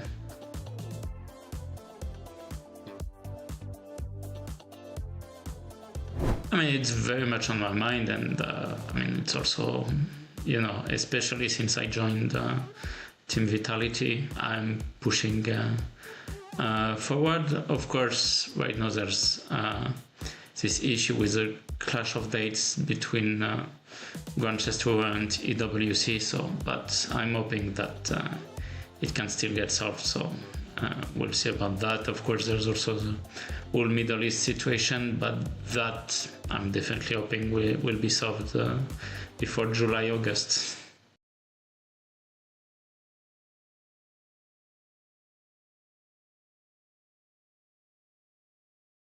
Has this ever happened to you? Oh, shoot. Another mouse slip. What about this? Oh, well, holy bishops en passant. I think I'm getting carpal tunnel. If only there was a way to play online chess with a real-life board. What if I told you you can with Chess Up 2? That's right. With Chess Up 2, you can now play over the board online. Wow. Simply connect your Chess.com account to our state-of-the-art Chess Up 2 and get a game started. Every time you move, our revolutionary board will transmit the data online directly to your opponent. And as soon as they move, squares will light up, signifying which piece is going where. Well, shucks. This Hikaru guy seems pretty good. With Chess Up 2, mouse slips and sore wrists are a thing of the past. My carpal tunnel is gone. Well, this sure is fun. I'm playing online against my new friend Hikaru. Who needs a family? But I sure do miss clicking on a piece and seeing all of my available moves, like they have on Chess.com. Well, Danny, you're in luck. This feature is totally available on the Chess Up 2 as well. Wow. Well, I'm convinced. But hey, what if I don't just want to play an opponent online? What if I want to use one of Chess.com's other great tools? I thought you'd never ask. With Chess Up 2, you can fully take advantage of the Chess.com integration by playing bots, analyzing your offline games, and even using our optional AI assistants to visualize the quality of moves with color-coded hints. Well, holy Chess Up, you did it. You made IRL chess cool again. You got it, Danny. And how do you know my name? Play chess today on the board of tomorrow.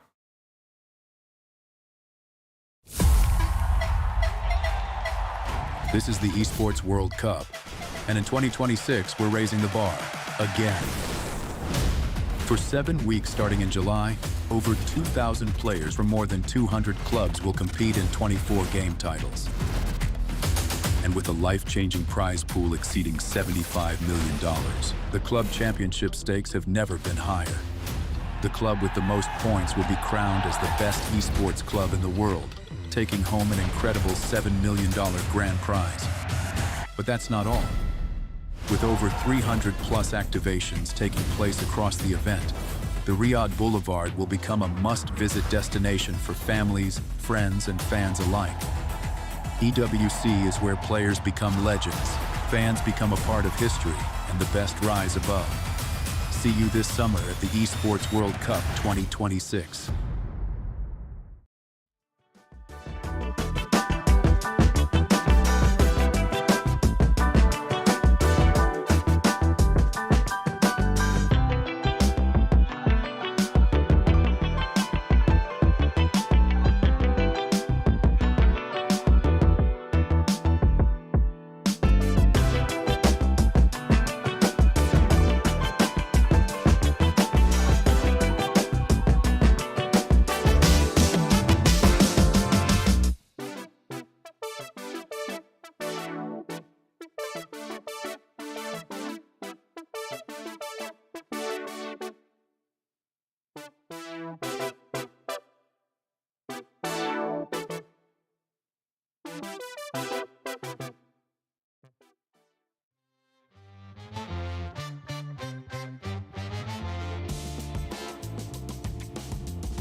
Welcome back, everyone. The Chess.com Open continues, and we have Yangyi Duda on the left side of your screen, now on the right side of your screen, and Magnus Carlsen of Team Liquid, now on the left side of your screen. Ladies and gentlemen, we have one match to focus on. That means, Eric, our full attention is on this. Be nice to really go through the motions, because we're not just watching clearly the two best players in this competition at the moment, but we get to see Magnus Carlsen playing from behind. And I don't just mean the 1 point that he's down. I actually mean in both games so far, it hasn't looked good for Magnus Carlsen. He needs to have a confident game here with the white pieces, because Yangyi Duda, I have to say, technically he can win this match with a win in this game.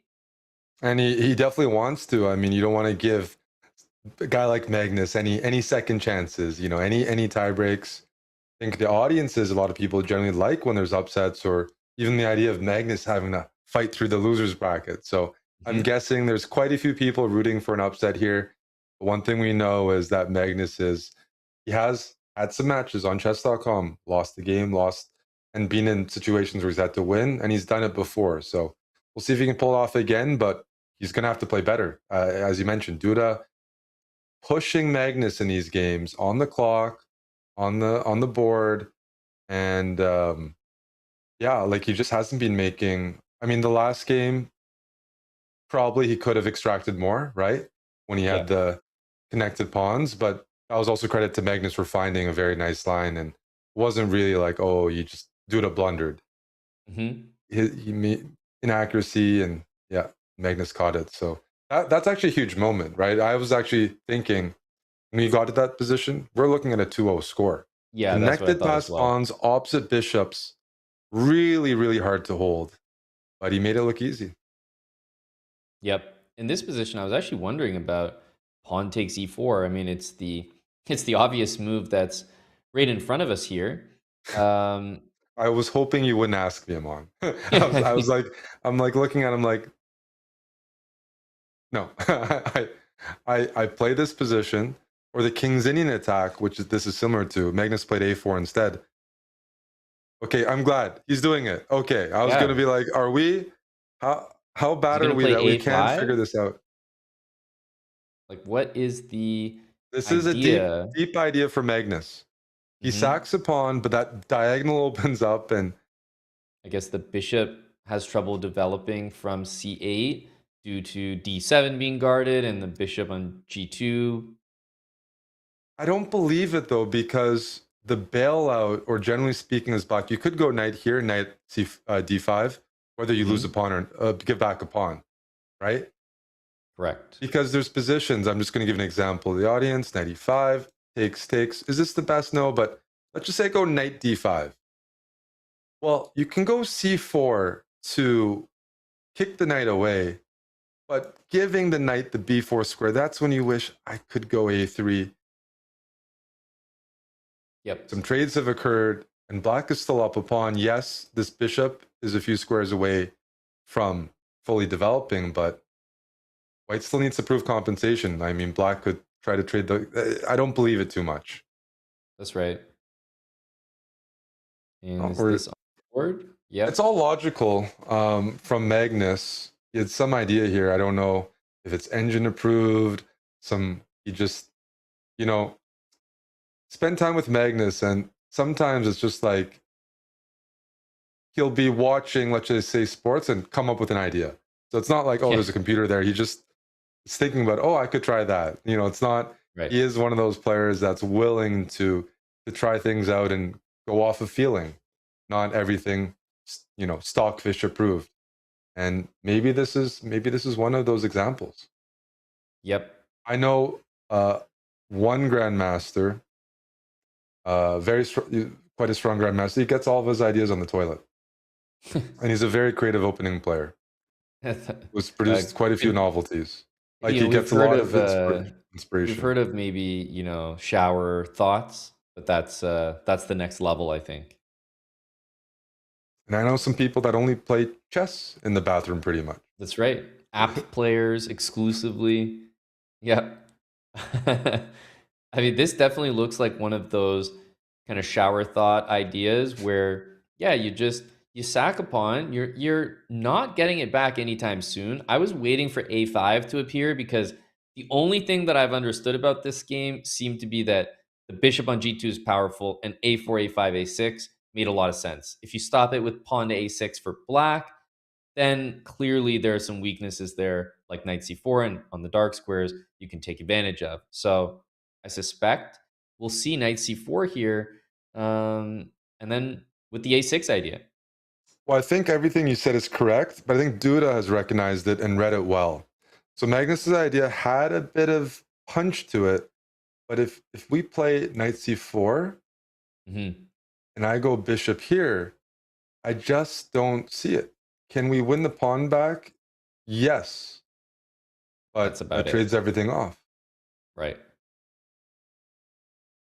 I mean, do we have to go further? Do I have to play a6 and then, like some sort of rook takes d5 and say, hey, a7 pawn? But I see what Magnus is doing, but the way Duda responded, lots of trades could be occurring. Do you think we'll see C4? Point, wow. Like c4 and a6. Now I agree with knight c4, bishop d7 you just mentioned. So now I'm starting to get uncomfortable with the position, and I guess I'm trying to go for it. But maybe. I guess the whole idea that Magnus has here is kind of rooted in what feels good to play, not necessarily what is engine approved. So even if he doesn't find an advantage, I think he's going to be looking for some position. Maybe give black doubled pawns, something that he feels, some place they'll exist in. He played knight c4, by the way. So we said c4. Right. Knight b4. a6, right? Yeah, a6 or knight d7. Yeah. He went for knight c4. I just feel like this should liquidate after bishop b7. It does seem like it's possible I'm missing something. Bishop d7. We looked at knight e3. I don't like that. I'm not buying it. Is it a6?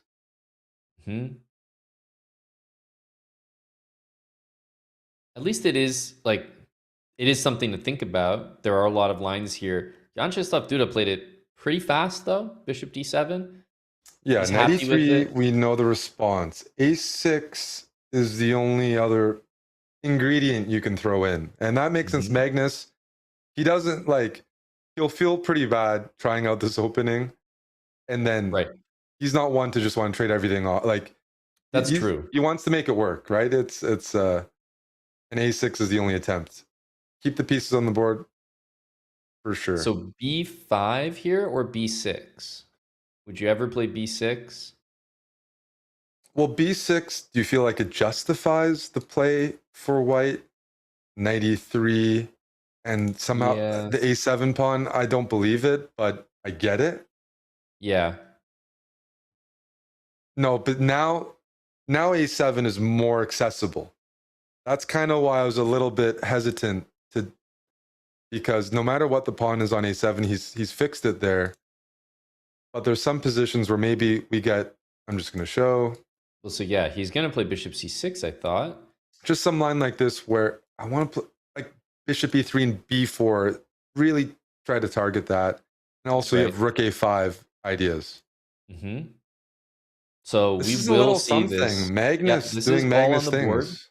Board. I did say rook d5 was also possible. I think when we first looked at this, I don't know if it's actually a bad idea. Right. But maybe king h8 and you don't have a good follow-up, which is a funny move. King h8 maybe is the wrong move, but it is a good one, I think. Probably the correct one. But then the rook doesn't. Oh, the engine does not like my move. I'm used to that. Because we look at this position, the king is too far away now.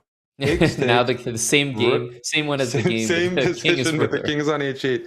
Then That's I feel a very really deep dumb. idea from you. Bishop e3, and you're threatening takes and b4. So it's funny you have this position. If you look at the live board now, you'll notice it's basically the exact same. Except the king's on g8. So That's an improvement. yep, exactly. Okay. But this is good for white because It the is. upside is this a7 pawn. You ever win it, that pawn pushes through. Rook a5. And rook b4. a5. Do you need to play b4 as black? Like, are we that scared of b4 as a pawn push? Because if I play rook d7, I feel like I get hit with rook a5. So b4 and I go rook a5. Yeah, I mean, I'm not... And I'm planning to play rook b5 and rook here. So you might have to like... That's correct. Do something a bit clever. But there's issues if you go here and I go rook b5. And then you do this. I have this resource. Right. Rook c6, rook a7. Hitting this and you still can't take because of bishop c5. So there's some real issues here. This is... Wow. Wish we could ask Not to Magnus mention after. that white also has like just easy attacks on b5 and c5 with rook a5. Not to mention tactical resources like b4 to open up a7 and some lines you mentioned penetrating on a5, b5, b8. And then you can also bring your king in. King up to e4, g4, f4, f5. Like white seems to have all of the ideas, not to mention the time. It's a Magnus position. It's okay, maybe d4, bishop d8. And then we move our rook back. I don't really have I mean, I'll give it to Jan here. It feels like pawn takes c5. He at least has an idea of rook c6 and sort of leave things blockaded. Now, whether it works is a different story, but I can see practically why this is something that can work. It's pretty desperate right now for black. I feel like we're missing something in terms of evaluating this for Magnus. Like it feels close to winning, and I'm looking for that concrete line. Right. You mentioned, like, would I like to play g4 and walk my king to e4 on the light squares fixed upon the dark squares? Absolutely. When do we do that? Slow. Or would it feels slow in the current situation. Like if you play g4 as black, I'm marching up to c4 with my king. That's right. Black has a pathway for the king and gets there first. So critical moment here. Magnus needs to find the move. Well, Black doesn't have, Black's main idea, bring the king in. But the king, you don't want to allow the king to get to d5, right? Surely not. Although there is, not really. I was going to say some idea like rook takes b5 and c4 check, but that doesn't seem... Why not? Seem too good. Was it this line you were trying to make work? Yeah. But I felt that, Black's going to recapture on b5 here, and I didn't see anything more. That's fair. King e2, doesn't look so I would wrong play to king me e6. at all. I would play king e6 immediately because I thought the plan was bring the king to d5, but Jan Duda just played nice move. The best move. And, for example, why wasn't this the move last turn, right? It's really the rook takes c2 with check that is that meaningful for the variation. I'm curious what the best line for white was there. I'm glad Magnus didn't find it, so I don't feel as bad. But so if king d3, what is the proposed variation? Like, I'm wondering, are we trying to play bishop d8 in any variation here? Because if you take on b4, I was a little concerned about bishop a7. No, I think taking on a7 is always good. The Black's king is too far away. It's not like we're ever in time to give a check and go here and distract. The king is too far away. So after he played king d3, king e6, rook takes b5.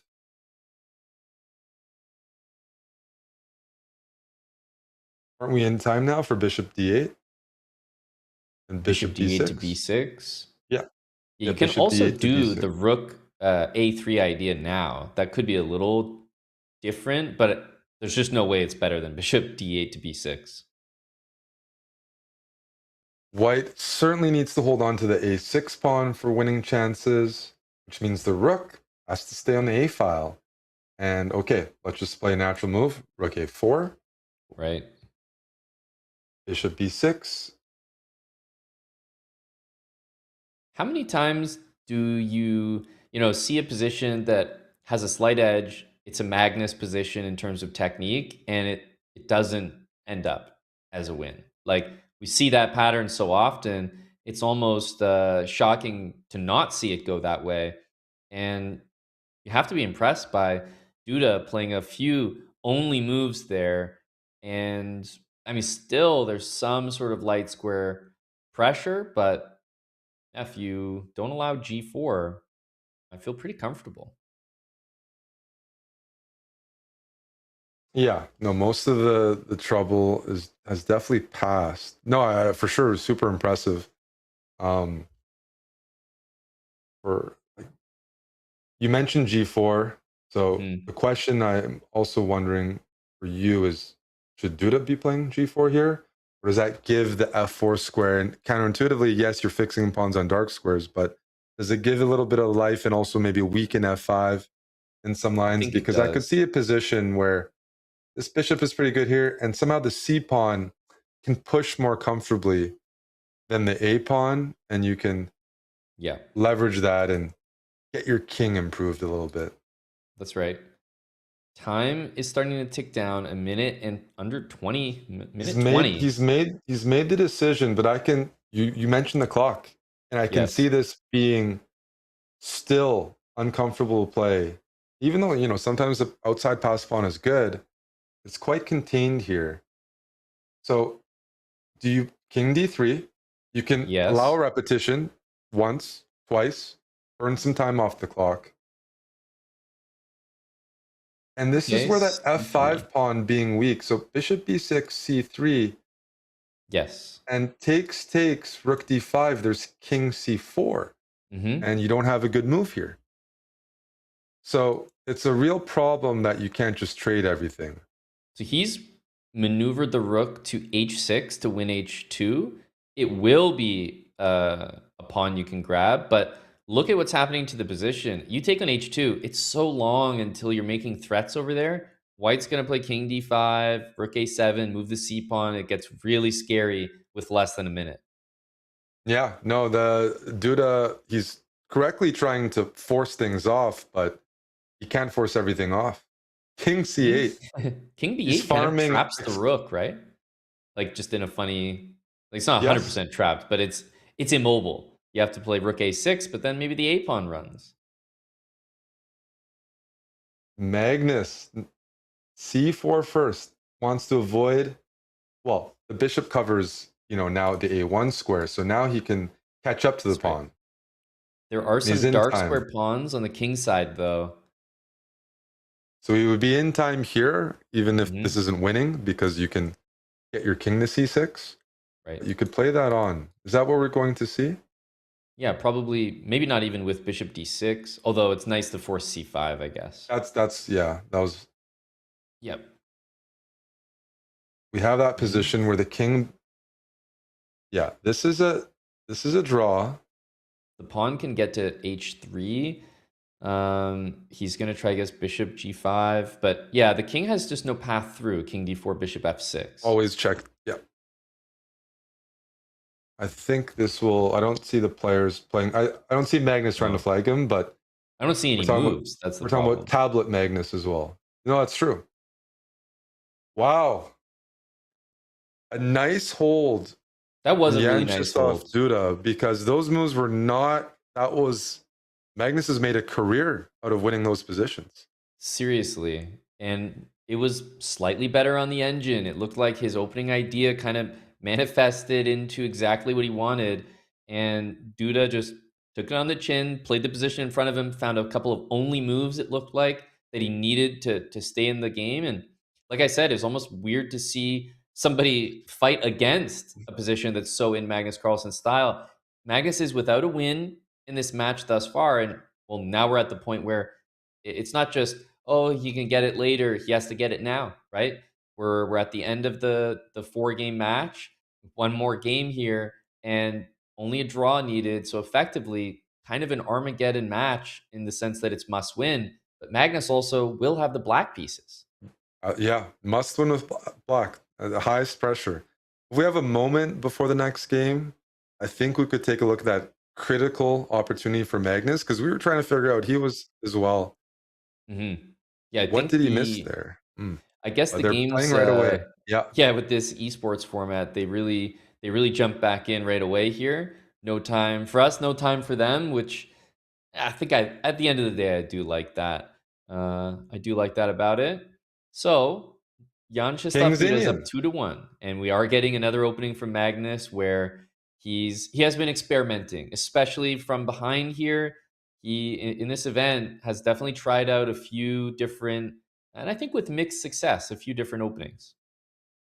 It's great to see a King's Indian, because the King's Indian has pretty much fallen out of fashion compared to his historical percentages. It was played by some top players like Ding Liren, Hikaru, and classical and speed chess, and you see far fewer games than before. And Magnus has never really played it too much, but it's known to be dynamic and sharp. Gives White a lot of space, which is why it's not the most popular opening. But for the match situation and the way Duda's playing, he's changing it up, and I get it. Yeah, Now, this decision right here, this is a match situation decision. You can play more ambitiously as White, but these opening, this way of clarifying, you take on e5. Yep. Put the bishop on e3 after h3. You sometimes sort of play c5. It's not as sharp as some other King's Indian positions. It's not necessarily bad. It's just a little drier. It does take away some of the counterplay that Black has in terms of what, when in a closed position, Black will try to play f7 to f5 and pawn storm, break through there. Here, that's not the standard plan. Yeah, usually in these positions, I find myself preferring Black's structure just visually, the c6 pawn dealing with the knight on c3, but it all changes when White achieves the move c5. So when White plays a3, b4, c5, it's not 100% playable here because we'll probably see like a knight a6 move. And I think if White can achieve, rook b1, b4, c5, the bishop can use the c4 square, the knight on f3 can reroute to d2, to c4, to d6. That's where White starts to, I think, start to do well. But here, I'm expecting we'll see captures everywhere and knight a6 in order to try to force b5. Yeah, but I don't know about that. So you have knight e6, c5, still double edged, but it's a good decision by Duda. If knight here c5 anyways, you can take the pawn, queen b3, the knight has to go back to b's a6. Yep. You can probably take, and I'm not sure how much I believe in this for Black. I mean, he hasn't done anything wrong, but White has a lot of compensation with some of the ideas you mentioned. The pawns are all pretty weak. Feel like this could work for Duda. Yep. I'm just not sure if it's knight Magnus a4. is, I guess he's in that spot where he has to keep winning. He didn't play it. So he's not even going to take on b4. He wants to meet. And this allows c5, which I think is probably a pretty good move. The knight from f3 rerouting d2, c4, and d6. So this there is the knight d4 move. And the important intermezzo would be taking on b4 here. Taking on a1. And you have knight c2. Material. Yeah. And we can't take on d4 without losing more material. So that's why rook to b1 had to be played. So I guess if you think about it tempo by tempo, Magnus, with full understanding, he's in time. Knight e6 is played because he knows c5 can't happen, and he is going to imbalance the position, which is exactly what you want. It is what you want. I think Black's opening has been successful. We're just looking at it differently because You need it to be successful and retain winning chances. Successful Right. could be equalizing, like just being totally fine. He needs more than that. He needs winning chances, generally probably keeping that dark squared bishop, because that is your biggest trump card here, is the dark squares and the bishop that white doesn't have. See this a3 pawn, that's something to look for. Yes. D4 being undermined here, there's no way you could have allowed that c pawn to stay there. Now there's rook b5, there's rook d1, like everything to focus on trying to get that d pawn, which does look scary. There's some options for Magnus. e4 is hanging, c5 is hanging. You take c5 with the queen, maybe a3 is hanging. The dark squared bishop will be the most powerful minor piece on the board, and I expect that Rook rook b5, queen b5. a3. Yeah, and giving black a pass pawn. Mm-hmm. That's something to work with. So yeah, we're liking this position for Magnus. He's trying what he's supposed, like this is what you're supposed to do. That's right. Can't fault yourself. And are we looking at a move like queen a4 here? It's not a pretty move, but I don't want to lose a3, just as I say that. But I also don't want to make a passive move either. Okay, well, he's fulfilled 50% of the criteria. This is definitely not a passive move. Knight Okay, f4 into d5, but it does drop a3. Knight d5. Queen back to d6, probably. Don't want to give it tempo here. Right. I'm not entirely sure. We see knight d5, queen a3, knight d5 on the board. Well, queen d6, you might see something like c5. And if knight c5, rook b6, there could be some material falling. So it almost makes me think that black would play queen takes c5 and just sack the material, which could be a very weird imbalance. Right, bishop, I don't know, e6, yeah. And you're going to have two very powerful bishops, some connected pawns, like some tactics flying around.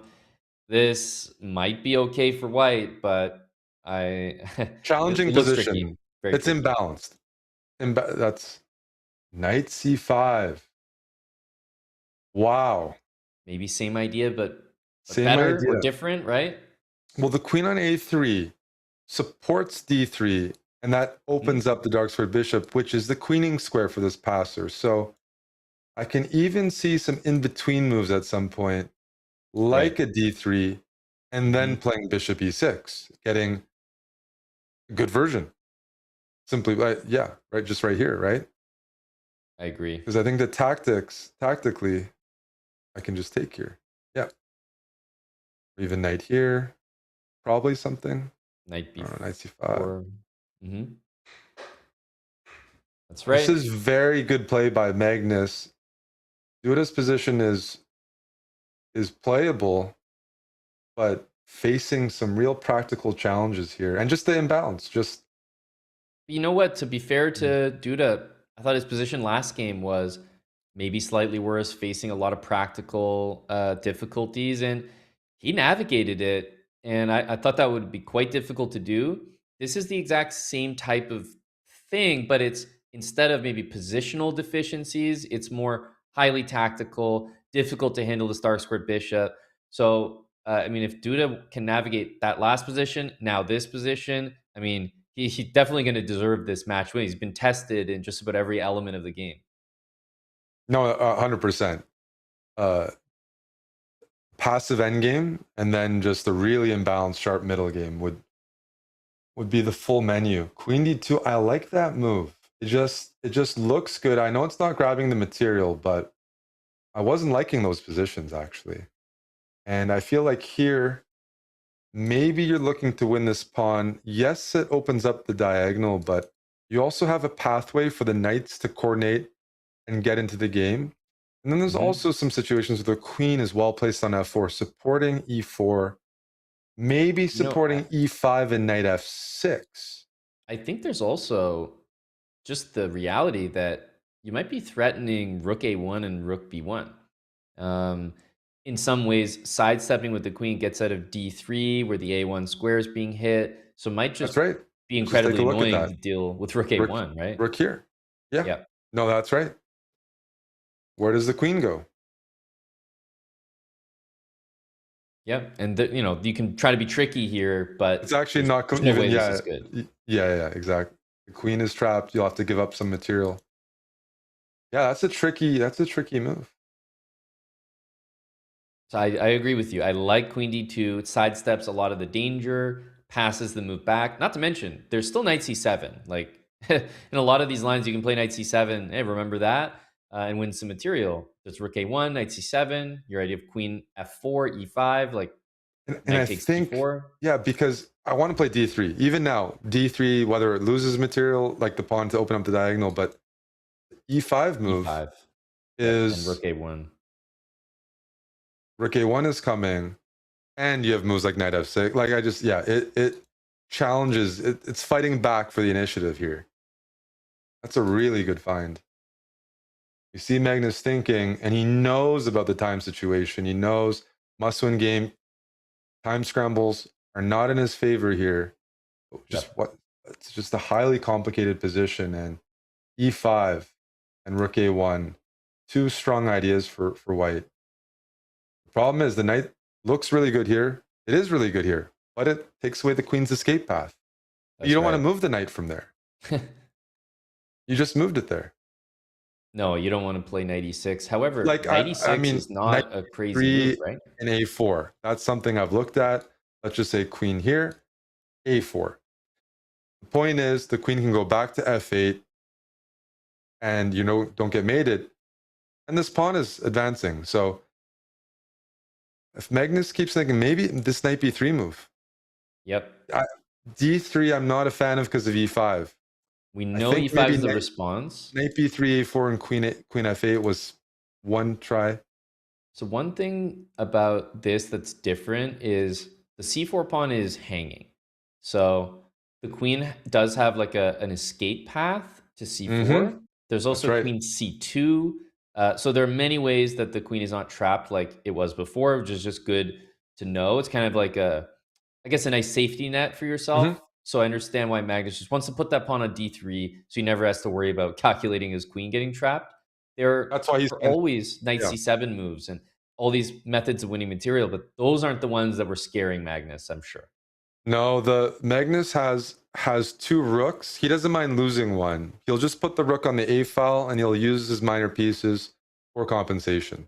So for sure, he's always ready to give up the exchange. And Duda doesn't want to take the exchange. He wants to wrap this up, trap the queen, or get this sort of counterplay that fights back for the initiative. Yep. I do like the move e5, though. It really restricts the bishop. You mentioned knight f6. That's not going to be captured, I don't think. It might even be just That's right. h8, although it's a decision to make. It is. And knight f6 check, king h8. It does look a little scary with knight g5 and queen f4. Okay, he's doing this queen f8 idea. I mean, f6 is hanging as well. Yes. You get the exclamation mark. A lot of things drop here at b7, d3. There is the bishop loose, after knight g5 or knight d4. So if we see just captures like on d3, that favors Magnus. He's probably looking for a position where maybe b7 falls, and but he still has the a pawn. Yes. And he's not getting mated, so he can focus on that. It just clears it up and makes it a lot easier to play for Magnus. He's up on time. It's a little bit, but it will count because if he just gets a little bit of an edge, he can needle that very effectively. Right. So here, I was a little I thought that the knight was just going to reach c5, trade queens, knight d7, knight c5, maybe rook c8 if necessary. Oh, but I love the knight. Are you saying that here c5. You can get two pieces? Of course I was. Yeah. That's exactly what I saw when I said knight d7. Glad that you saw it as well. Yeah. Yeah. Maybe. He started with a4. So now for example, if one move passes and you play knight d7, the same tactic. Then you're won't definitely exist. doing it. Yeah. Then you're definitely playing d7 now. Now that a pawn is really rushing through. Yep.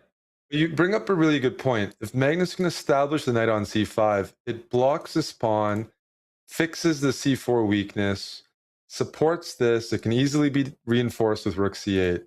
And on c5, it also helps support the a pawn because you can get the knight on b3 or sometimes take away any sort of a1 blockade. So strategically, that is desirable. 40 seconds as well. This is now a situation where I think Magnus has a very comfortable position and he can play for the clock as well. I do like this knight d7 move. Now you're getting now the bishop's here. So Yeah, really, exactly. Yeah, knight d7. Surprised he's spending so much time, actually. Yeah, this looked very automatic, bringing the knight to c5. Because even a knight-rook, knight-rook bishop endgame, Yeah, we like the knight. I just mean here, if we take, still like black, for sure. Yep.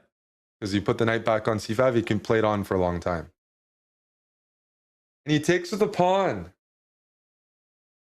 That means it's the correct move, if Magnus is doing it there. It allows the king to walk in one move earlier. That's why he did it. That's right. Maybe. And it also takes away some sort of like, You there's don't no have to move your knight outpost over back, here. right? You don't have to move your knight back. Yeah. Now the rooks are free to move. So the rook on a8 is kind of looking for something to do. Duda's playing quickly and correctly here because you don't want your rook to stay on a3 for the rest of the game as a blockader. That's inefficient. You'd like your king to be there in time so your rook can roam and apply a counterattack on maybe e6. Just roam around and come up with something. So it's so important to prevent black's king from coming in to b4. Yep. Not to mention rook d8, rook f8. That rook is not needed on a8 anymore. Yeah, you absolutely don't need to leave it there. Tempo gaining move. f3, maybe rook f4. f3 g5. is ugly. Yep. Duda's done a good job so far playing the moves that don't look nice to play, but playing them quickly and just admitting, okay, that's what the position needs right now. I wonder here if you can go rook c3. I mean, the point is you can't go king b4 because of this. Yes. Rook c8. Also, just trying to be tricky. Playing a move that requires maybe a bit more thought for Jan Chistov. Wow. 20-second time advantage, but on the tablet, this is going to be an exciting time scramble. The king is coming in. That feels like progress to me, Amon. Yeah, rook d8. That's serious progress. It can't be checked. The knight covers it. And the rook has doesn't... no moves. Rook d8. Oh my goodness. You almost start sacking the b pawn here because the invasion is so scary. Yeah, but the knight's just covering. Yeah, king c2, a3. The knight, king, and rook are coordinated here. And there's no way to kick away the king. Yeah, you have to give this up. But look at the rook. Is absolutely nowhere to go. Bring the rook in. Right? Rook d2. Give the check. Yeah, you do have to take this pawn on b7. I wasn't sure if you should give the check first before doing it, but this works. Yeah, king d4 next after rook e3. And the bishop is hanging. And the knight is coming back here to deliver a checkmate on b3. You have to take a3. Knight c5 and a2, knight b3 is coming. King d4, rook takes e6, knight c or a2 and knight c5, or rook b2 and knight c5. Nice. Something like this. Exactly. It's interesting Magnus didn't play king d4 there. I mean, he's getting the same thing, but... Check. You have to do it. Have to check. Look at what the king can do. Can it go here? I think so. Oh yeah. You have a... Yeah. That's exactly what we rook just b2, saw. knight check. Knight check again. Take the rook. And he's got 23 seconds, so it's not even that crazy time scramble. Yep, you can take on h3, play knight g5, knight f7, bring the king over. And exactly what you said. The time is low, but it's low for one person, and Magnus is going to have more than enough time to get it done. A little thumbs up there. Time scramble on the tablet, winning on demand. Grandmaster Magnus Carlsen has been in that position before, and Eric, he gets it done when he needs to force Armageddon in this winner's final. Winning with the King's Indian Amon. That's clutch. Impressive. That was a fun game to commentate. That was so rich. So many imbalances. Duda really put up a good fight there, and he did. Was close, You never know what is enough against Magnus. You think you've done enough, and then he reminds you that the equal position you got is still tricky to play. And we're now in Armageddon. We're going to be getting the bids from the players in the background here. That means they're bidding for how much time they would take to play with the black pieces, because if the game ends in a draw, whoever is playing black actually wins the match. That's how we end these matches here in the Chess.com Open and don't end up playing forever. We've seen a lot of Armageddon today, much more than yesterday. I think much of the delight of everybody watching. And now it's time to see what we're going to get in terms of bids, Eric. 7 minutes. Any predictions in terms of not just the bids, but more the mentality of the players heading in? I mean, is Duda still the in-form Duda that we've seen thus far? Is Magnus recovering the momentum a little bit? What do you think? Just a really tight match. I think Duda's playing great, and it's forcing Magnus to play well, and I think he's recognized that. Like, he feels it. So it's just bringing out some of the best qualities of both players. But I am guessing it'll be around 7 minutes, and they both have a reason to feel optimistic. Duda barely lost that. He's been competitive in every game, and Magnus converted that position that he, let's say, didn't convert in the third game that he was close to. So yeah, I think both players, not a big change of game plans or mentality. It's just a really close competitive chess match, and that's what we love to see. That's right. Well, as we wait for the bids to come in, Eric, let's tell the people about AnyChess here, their new game. What if your king could actually fight back? That's right. This game is called the King's Gambit. It's a new chess-inspired survival arcade game, and it's from the creators of AnyChess. You can guide your king through a sea of enemy pieces. You build some combos and try to survive as long as you can. It has no ads, free gameplay, and the King's Gambit gives you all the chess vibes without that late-night elo crash. It's a little relatable here as I'm reading it.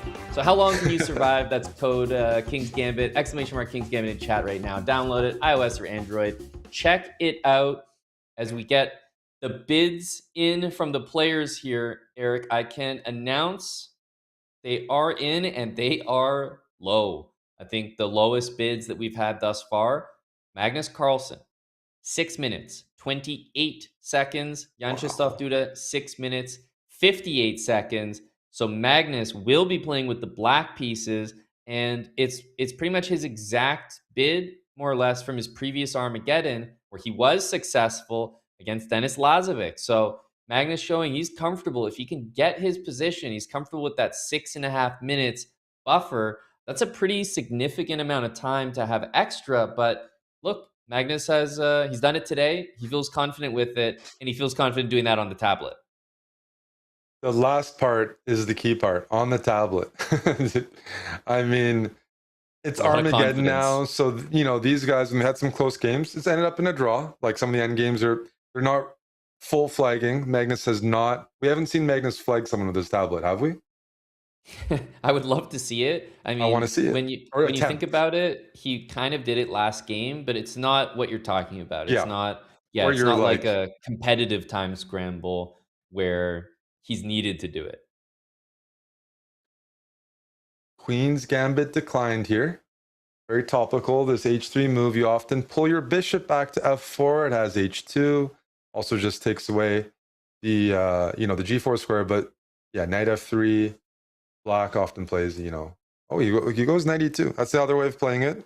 Sometimes combined with f3, e4. One of the reasons that I like this opening selection for Duda is it does feel, generally speaking, like the pieces stay on the board. In this variation, the maximum you get is the dark square bishops exchanging after something like knight h5. Sometimes you see that. a5 indicates to me that we might be seeing knight a6, knight c7, knight e6, which is a common maneuver. But Magnus going for knight d7. I'm curious to see the setup. Right now, I don't think everything is fully decided. Whether we're going to see b5, which is sometimes the case, or knight f8 maybe. Yeah, probably knight f8. b5 maybe more common, especially when like white fully commits to the king side. Then you react on the queen side. a5 is a useful move in general because it restricts or prepares for white's minority attack. Duda playing a4, by the way, right? That's not always standard. No, unusual. Because it does weaken the b4 square. Now, I don't expect Magnus to reroute a knight here, but it just makes white's minority attack not so strong because even if you get in b4, you don't have an easy pawn to chip away at this b7 base. Mm-hmm. And you see Magnus maneuvering his knight. Sometimes the knight goes back to g7 to support bishop f5. More trades, and it is a very solid opening, solid position. Duda moving the knight to c1. Oftentimes, how does white push? Eventually f3, e4. Not that easy to accomplish. Sometimes f3 weakens the g3 square, and sometimes e3 is just weak anyways. Yes. But different way of playing than maybe the standard way, but he's got ideas. I'm sure he thought about it. I have to win, and Magnus is playing the Queen's Gambit declined, and he knows, like Magnus knows the structures really, really well. How do I change it up, right? Yeah, knight e4. Definitely a way to do it. It felt like white was very close to the move f3. Whether it would have been on the next move or not, I'm not too sure. But I liked f3 and sliding the queen over to f2. So knight e4 came in. And I mean, the real question is the move f5, which you can play. It's probably, I think most people's first thought, oh, let me anchor that knight in. But, you do get hit with f3 there. So Magnus decides to do something that seems unusual, but Eric, for the pawn structure, not unusual at all. Dropping that knight to d6 with b7, c6, and d5 pawns, it's very, very well placed. It is. And he's had two knights on the king side, so he's spacing things out a little bit. The knights aren't competing for the same squares. Queen h4 is a nice move. I like what Magnus is doing. I mean, the pressure's on Duda to make something out of the position. So he hasn't probably played maybe objectively the best moves, but that's the pressure of Armageddon.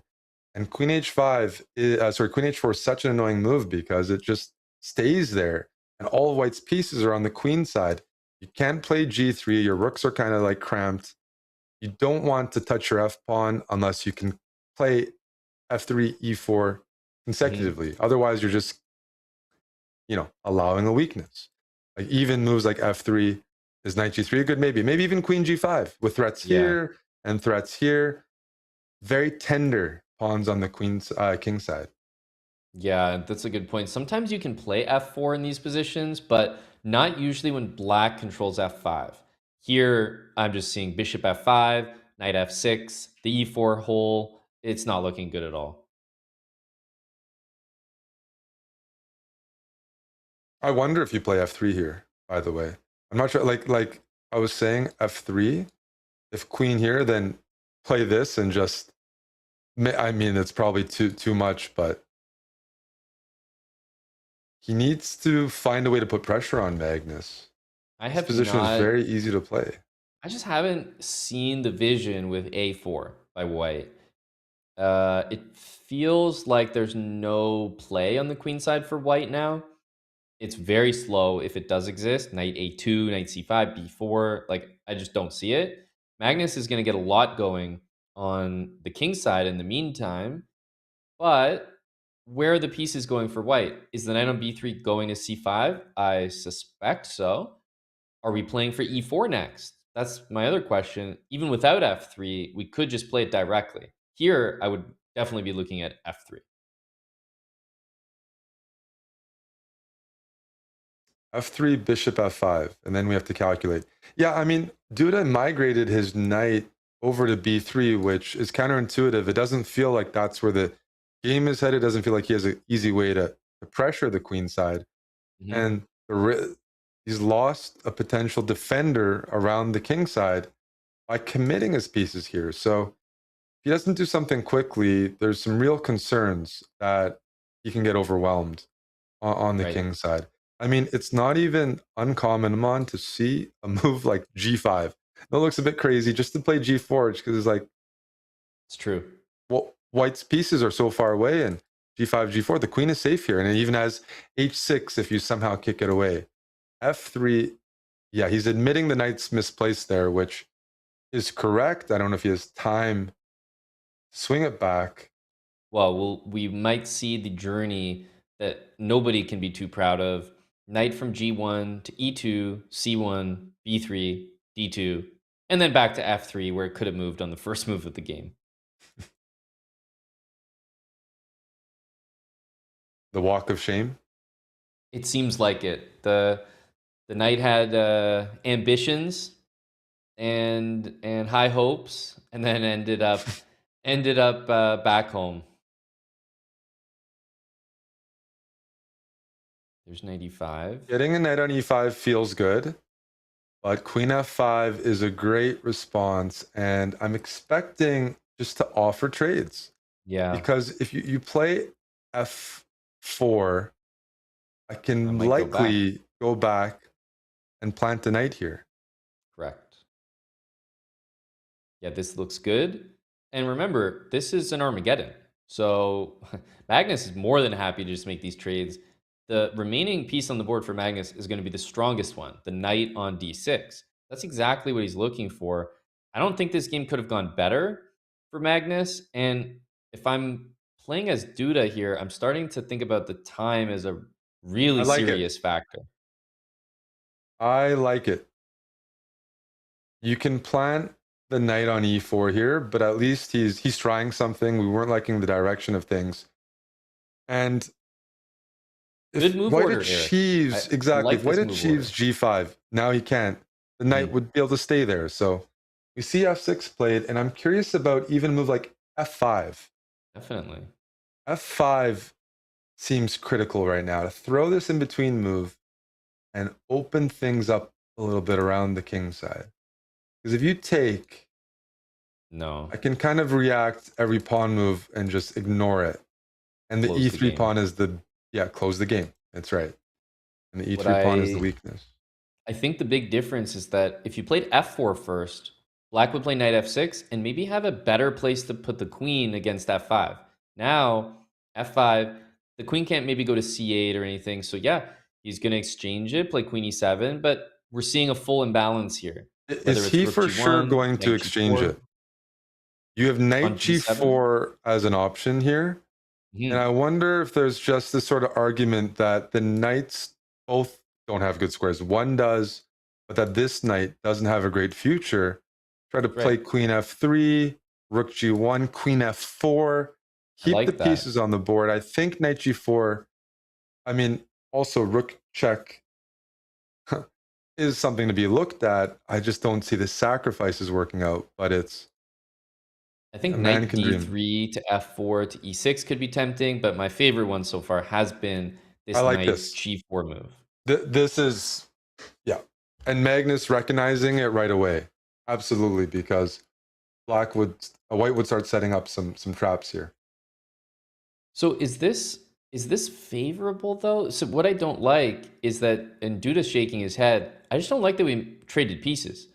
I prefer the position with the knight on g4 and building it up slowly. Queen f3, rook g1, knight h6 look good, but against knight f7, I don't like the position if we're just trading.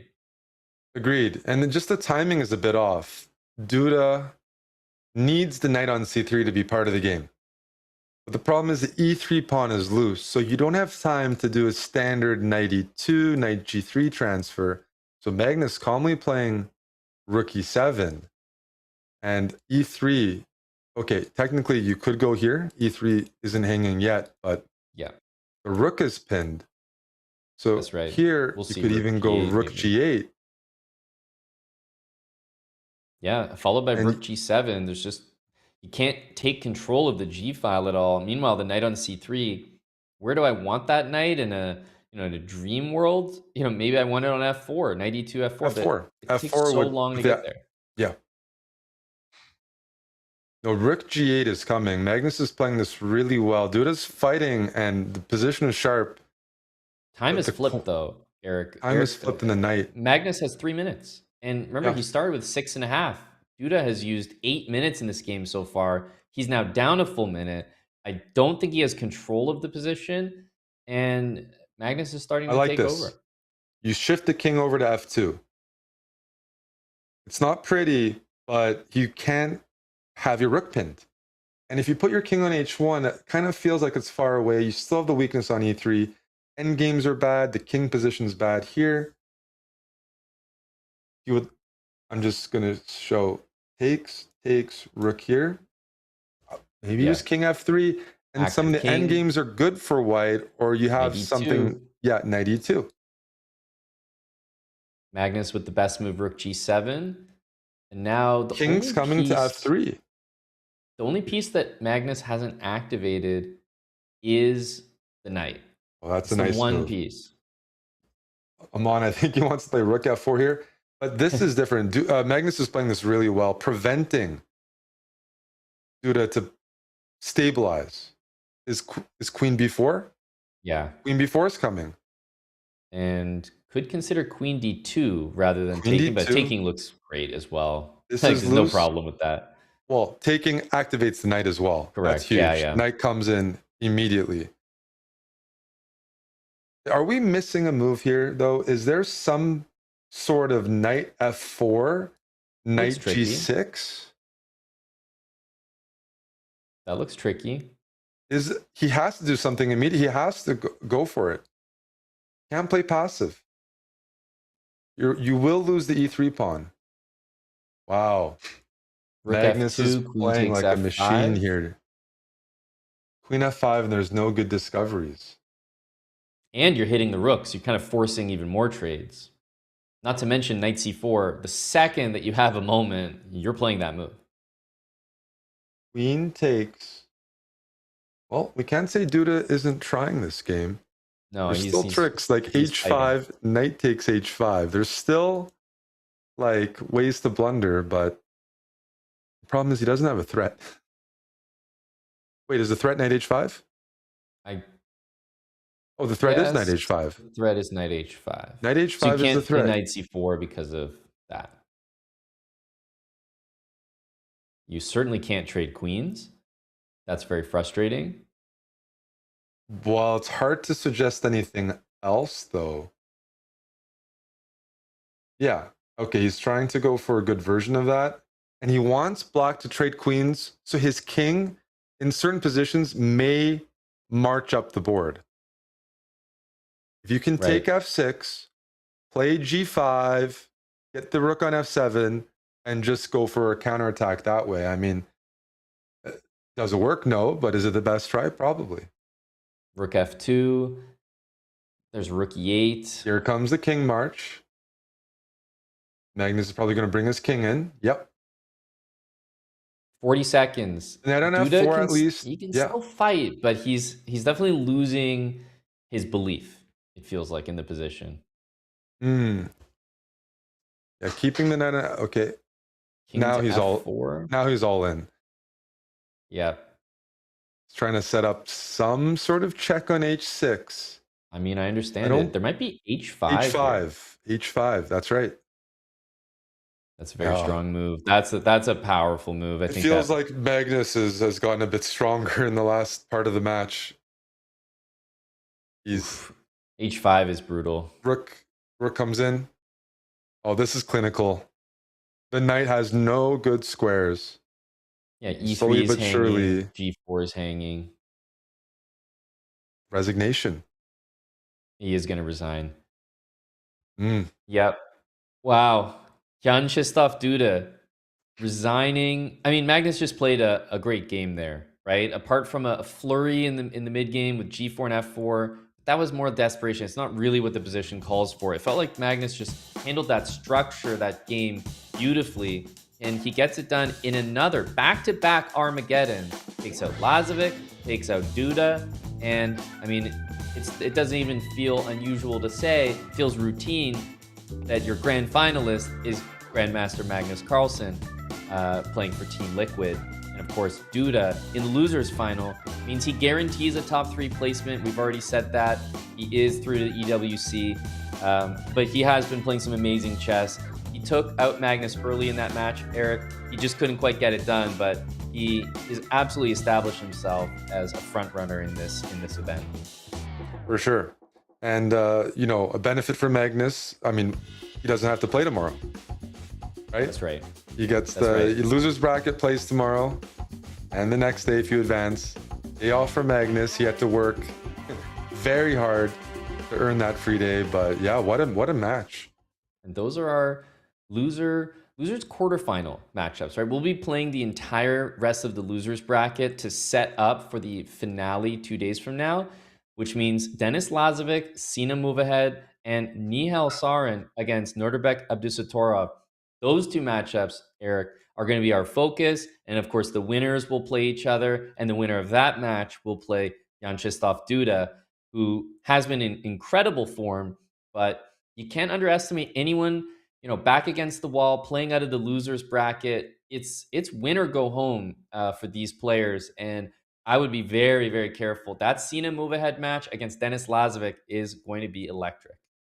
Absolutely. We're seeing a lot of these sharp young players make it through. And what impresses me about them isn't that they win some really nice games. It's those positions they're holding on the clock, on the board, that so many players crumble. I mean, even the top guys, but they're incredible resilience. Lazavik, Abdusattorov, as you mentioned. Yeah, so it's been a very, very good day. The players are they're chipping away at Magnus Carlsen. We saw Dennis do it. We saw Yanchislavs Duda do it. But yet we're sat here, Magnus in the grand final, and he overcomes adversity, wins on demand. He gets it done in Armageddon. So, you know, you could say that, oh, it seems like people are getting closer, but I mean, it's just not true. Magnus, once again, getting it done in a match format like that, as he always has, and setting himself up for a grand final matchup where he's got the extra life, right? Double elimination. Even if he loses it, there'll be a grand final reset. So you got to beat Magnus. There's a very decent chance. That's what I mean. You got to beat him in the first match. First of all, beating him in a single game is incredibly tough. Some players have done it this event, then holding it for 4 games, then beating him in Armageddon, and then doing it all over again. It's a really tough task. Yeah, no, the format, a bit like tennis. Players are taking a set off of Magnus, but can you do it in a whole match, in a whole tournament? And that's been the roadblock. But for sure, I mean, Duda, he's in the losers final, which means there's a very reasonable chance we see a rematch. And that tall task of beating him twice in a best of 4. Exactly. Hopefully, you know, we see some chess that matches up to what we saw today. Tomorrow, we'll be working through the, like I said, entire losers bracket on the show tomorrow, which means we will know who is going to be up against Magnus Carlsen by the end of tomorrow's show. The grand final, which means Magnus and Team Liquid, that will be taking place 2 days from now. So Magnus, as you mentioned, Eric, has the day off, won't be playing tomorrow, but we'll make it all the way through the losers bracket. Those are the players to watch out for. You and I will be back commentating tomorrow, same time, same place. The Chess.com Open playoffs continue, and we hope to see you all back then. Thank you, everybody, for watching, the producers, and we look forward to seeing you for some more action. Signing off. See you guys. What's up, everybody? I'm here on behalf of one of our newest partners, Neuro. You may have known them before as Neuro Gum, but they make more than just gum now, even though this is the stuff that I actually personally really love and have been using for a hot minute. Natural caffeine, B vitamins, theanine, stuff that is good for you when you're looking to avoid that second cup of coffee. Now they also have Neuro Mints for calm and clarity. Also only natural ingredients. They use GABA, vitamin D, all kinds of good stuff that you like. putting in your body if you're looking for natural ways to bring up your energy and maybe calm down and get that clarity you need toward the end of the day. There's sleep and recharge. There's all kinds of small mint packets. But like I said, I really do love the energy and focus gum. I use it in the afternoon. Pop one. Sometimes I really need that extra energy. Either way, hope you give them a chance. Use the command Neuro if you happen to be watching this during one of our shows. Otherwise, go to neurogum.com. Check them out today on behalf of Chess, and we'll see you around on Chess.com.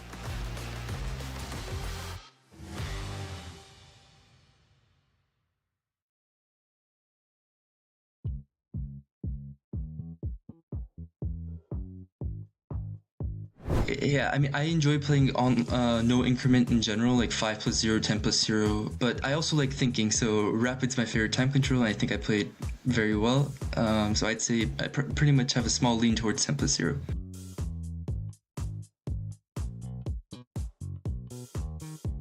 Yeah, I think the most exciting thing about the EWC is like communicating with the live audience. I've never had a live audience when playing.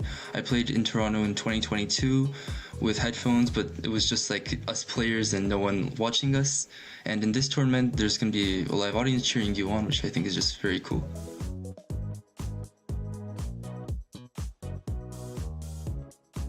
It should motivate you more, and I think you only know once it happens. It's hard to say. Yeah, I mean, esports is so big nowadays. You can watch players on your team play different games, cheer them on while they cheer you on. So I think it's just a very fun, cool new environment. Definitely looking forward to it.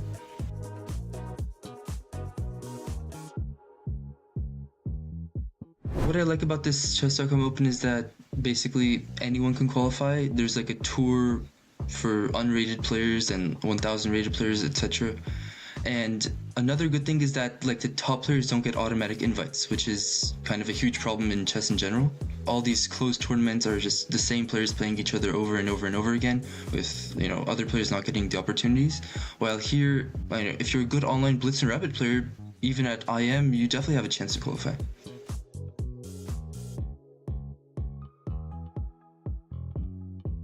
Yeah, I mean, Grand Swiss is one of my favorite tournaments because there's so many good players and so many new players that you're playing against. In the US, I'm playing US Championship, American Cup, I'm playing the same players over and over and over again.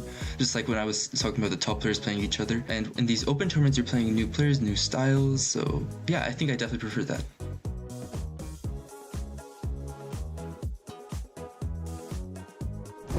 Yeah, I mean, I tell people to play, but most of them, they don't think they have much of a chance, so they don't want to like spend the time. But yeah, I mean, if you have the time, you should definitely give it a shot.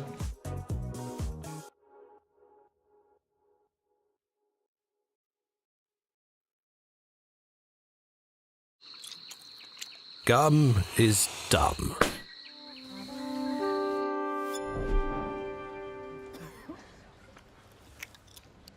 Neuro is smart. Gum.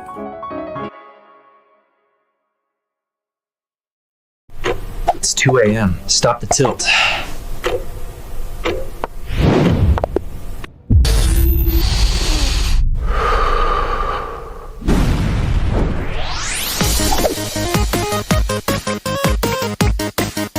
Clear the board. Buy yourself time. Magnet. Pull every shield your way! Royal Frenzy! How long can you survive? Come on, the board's waiting!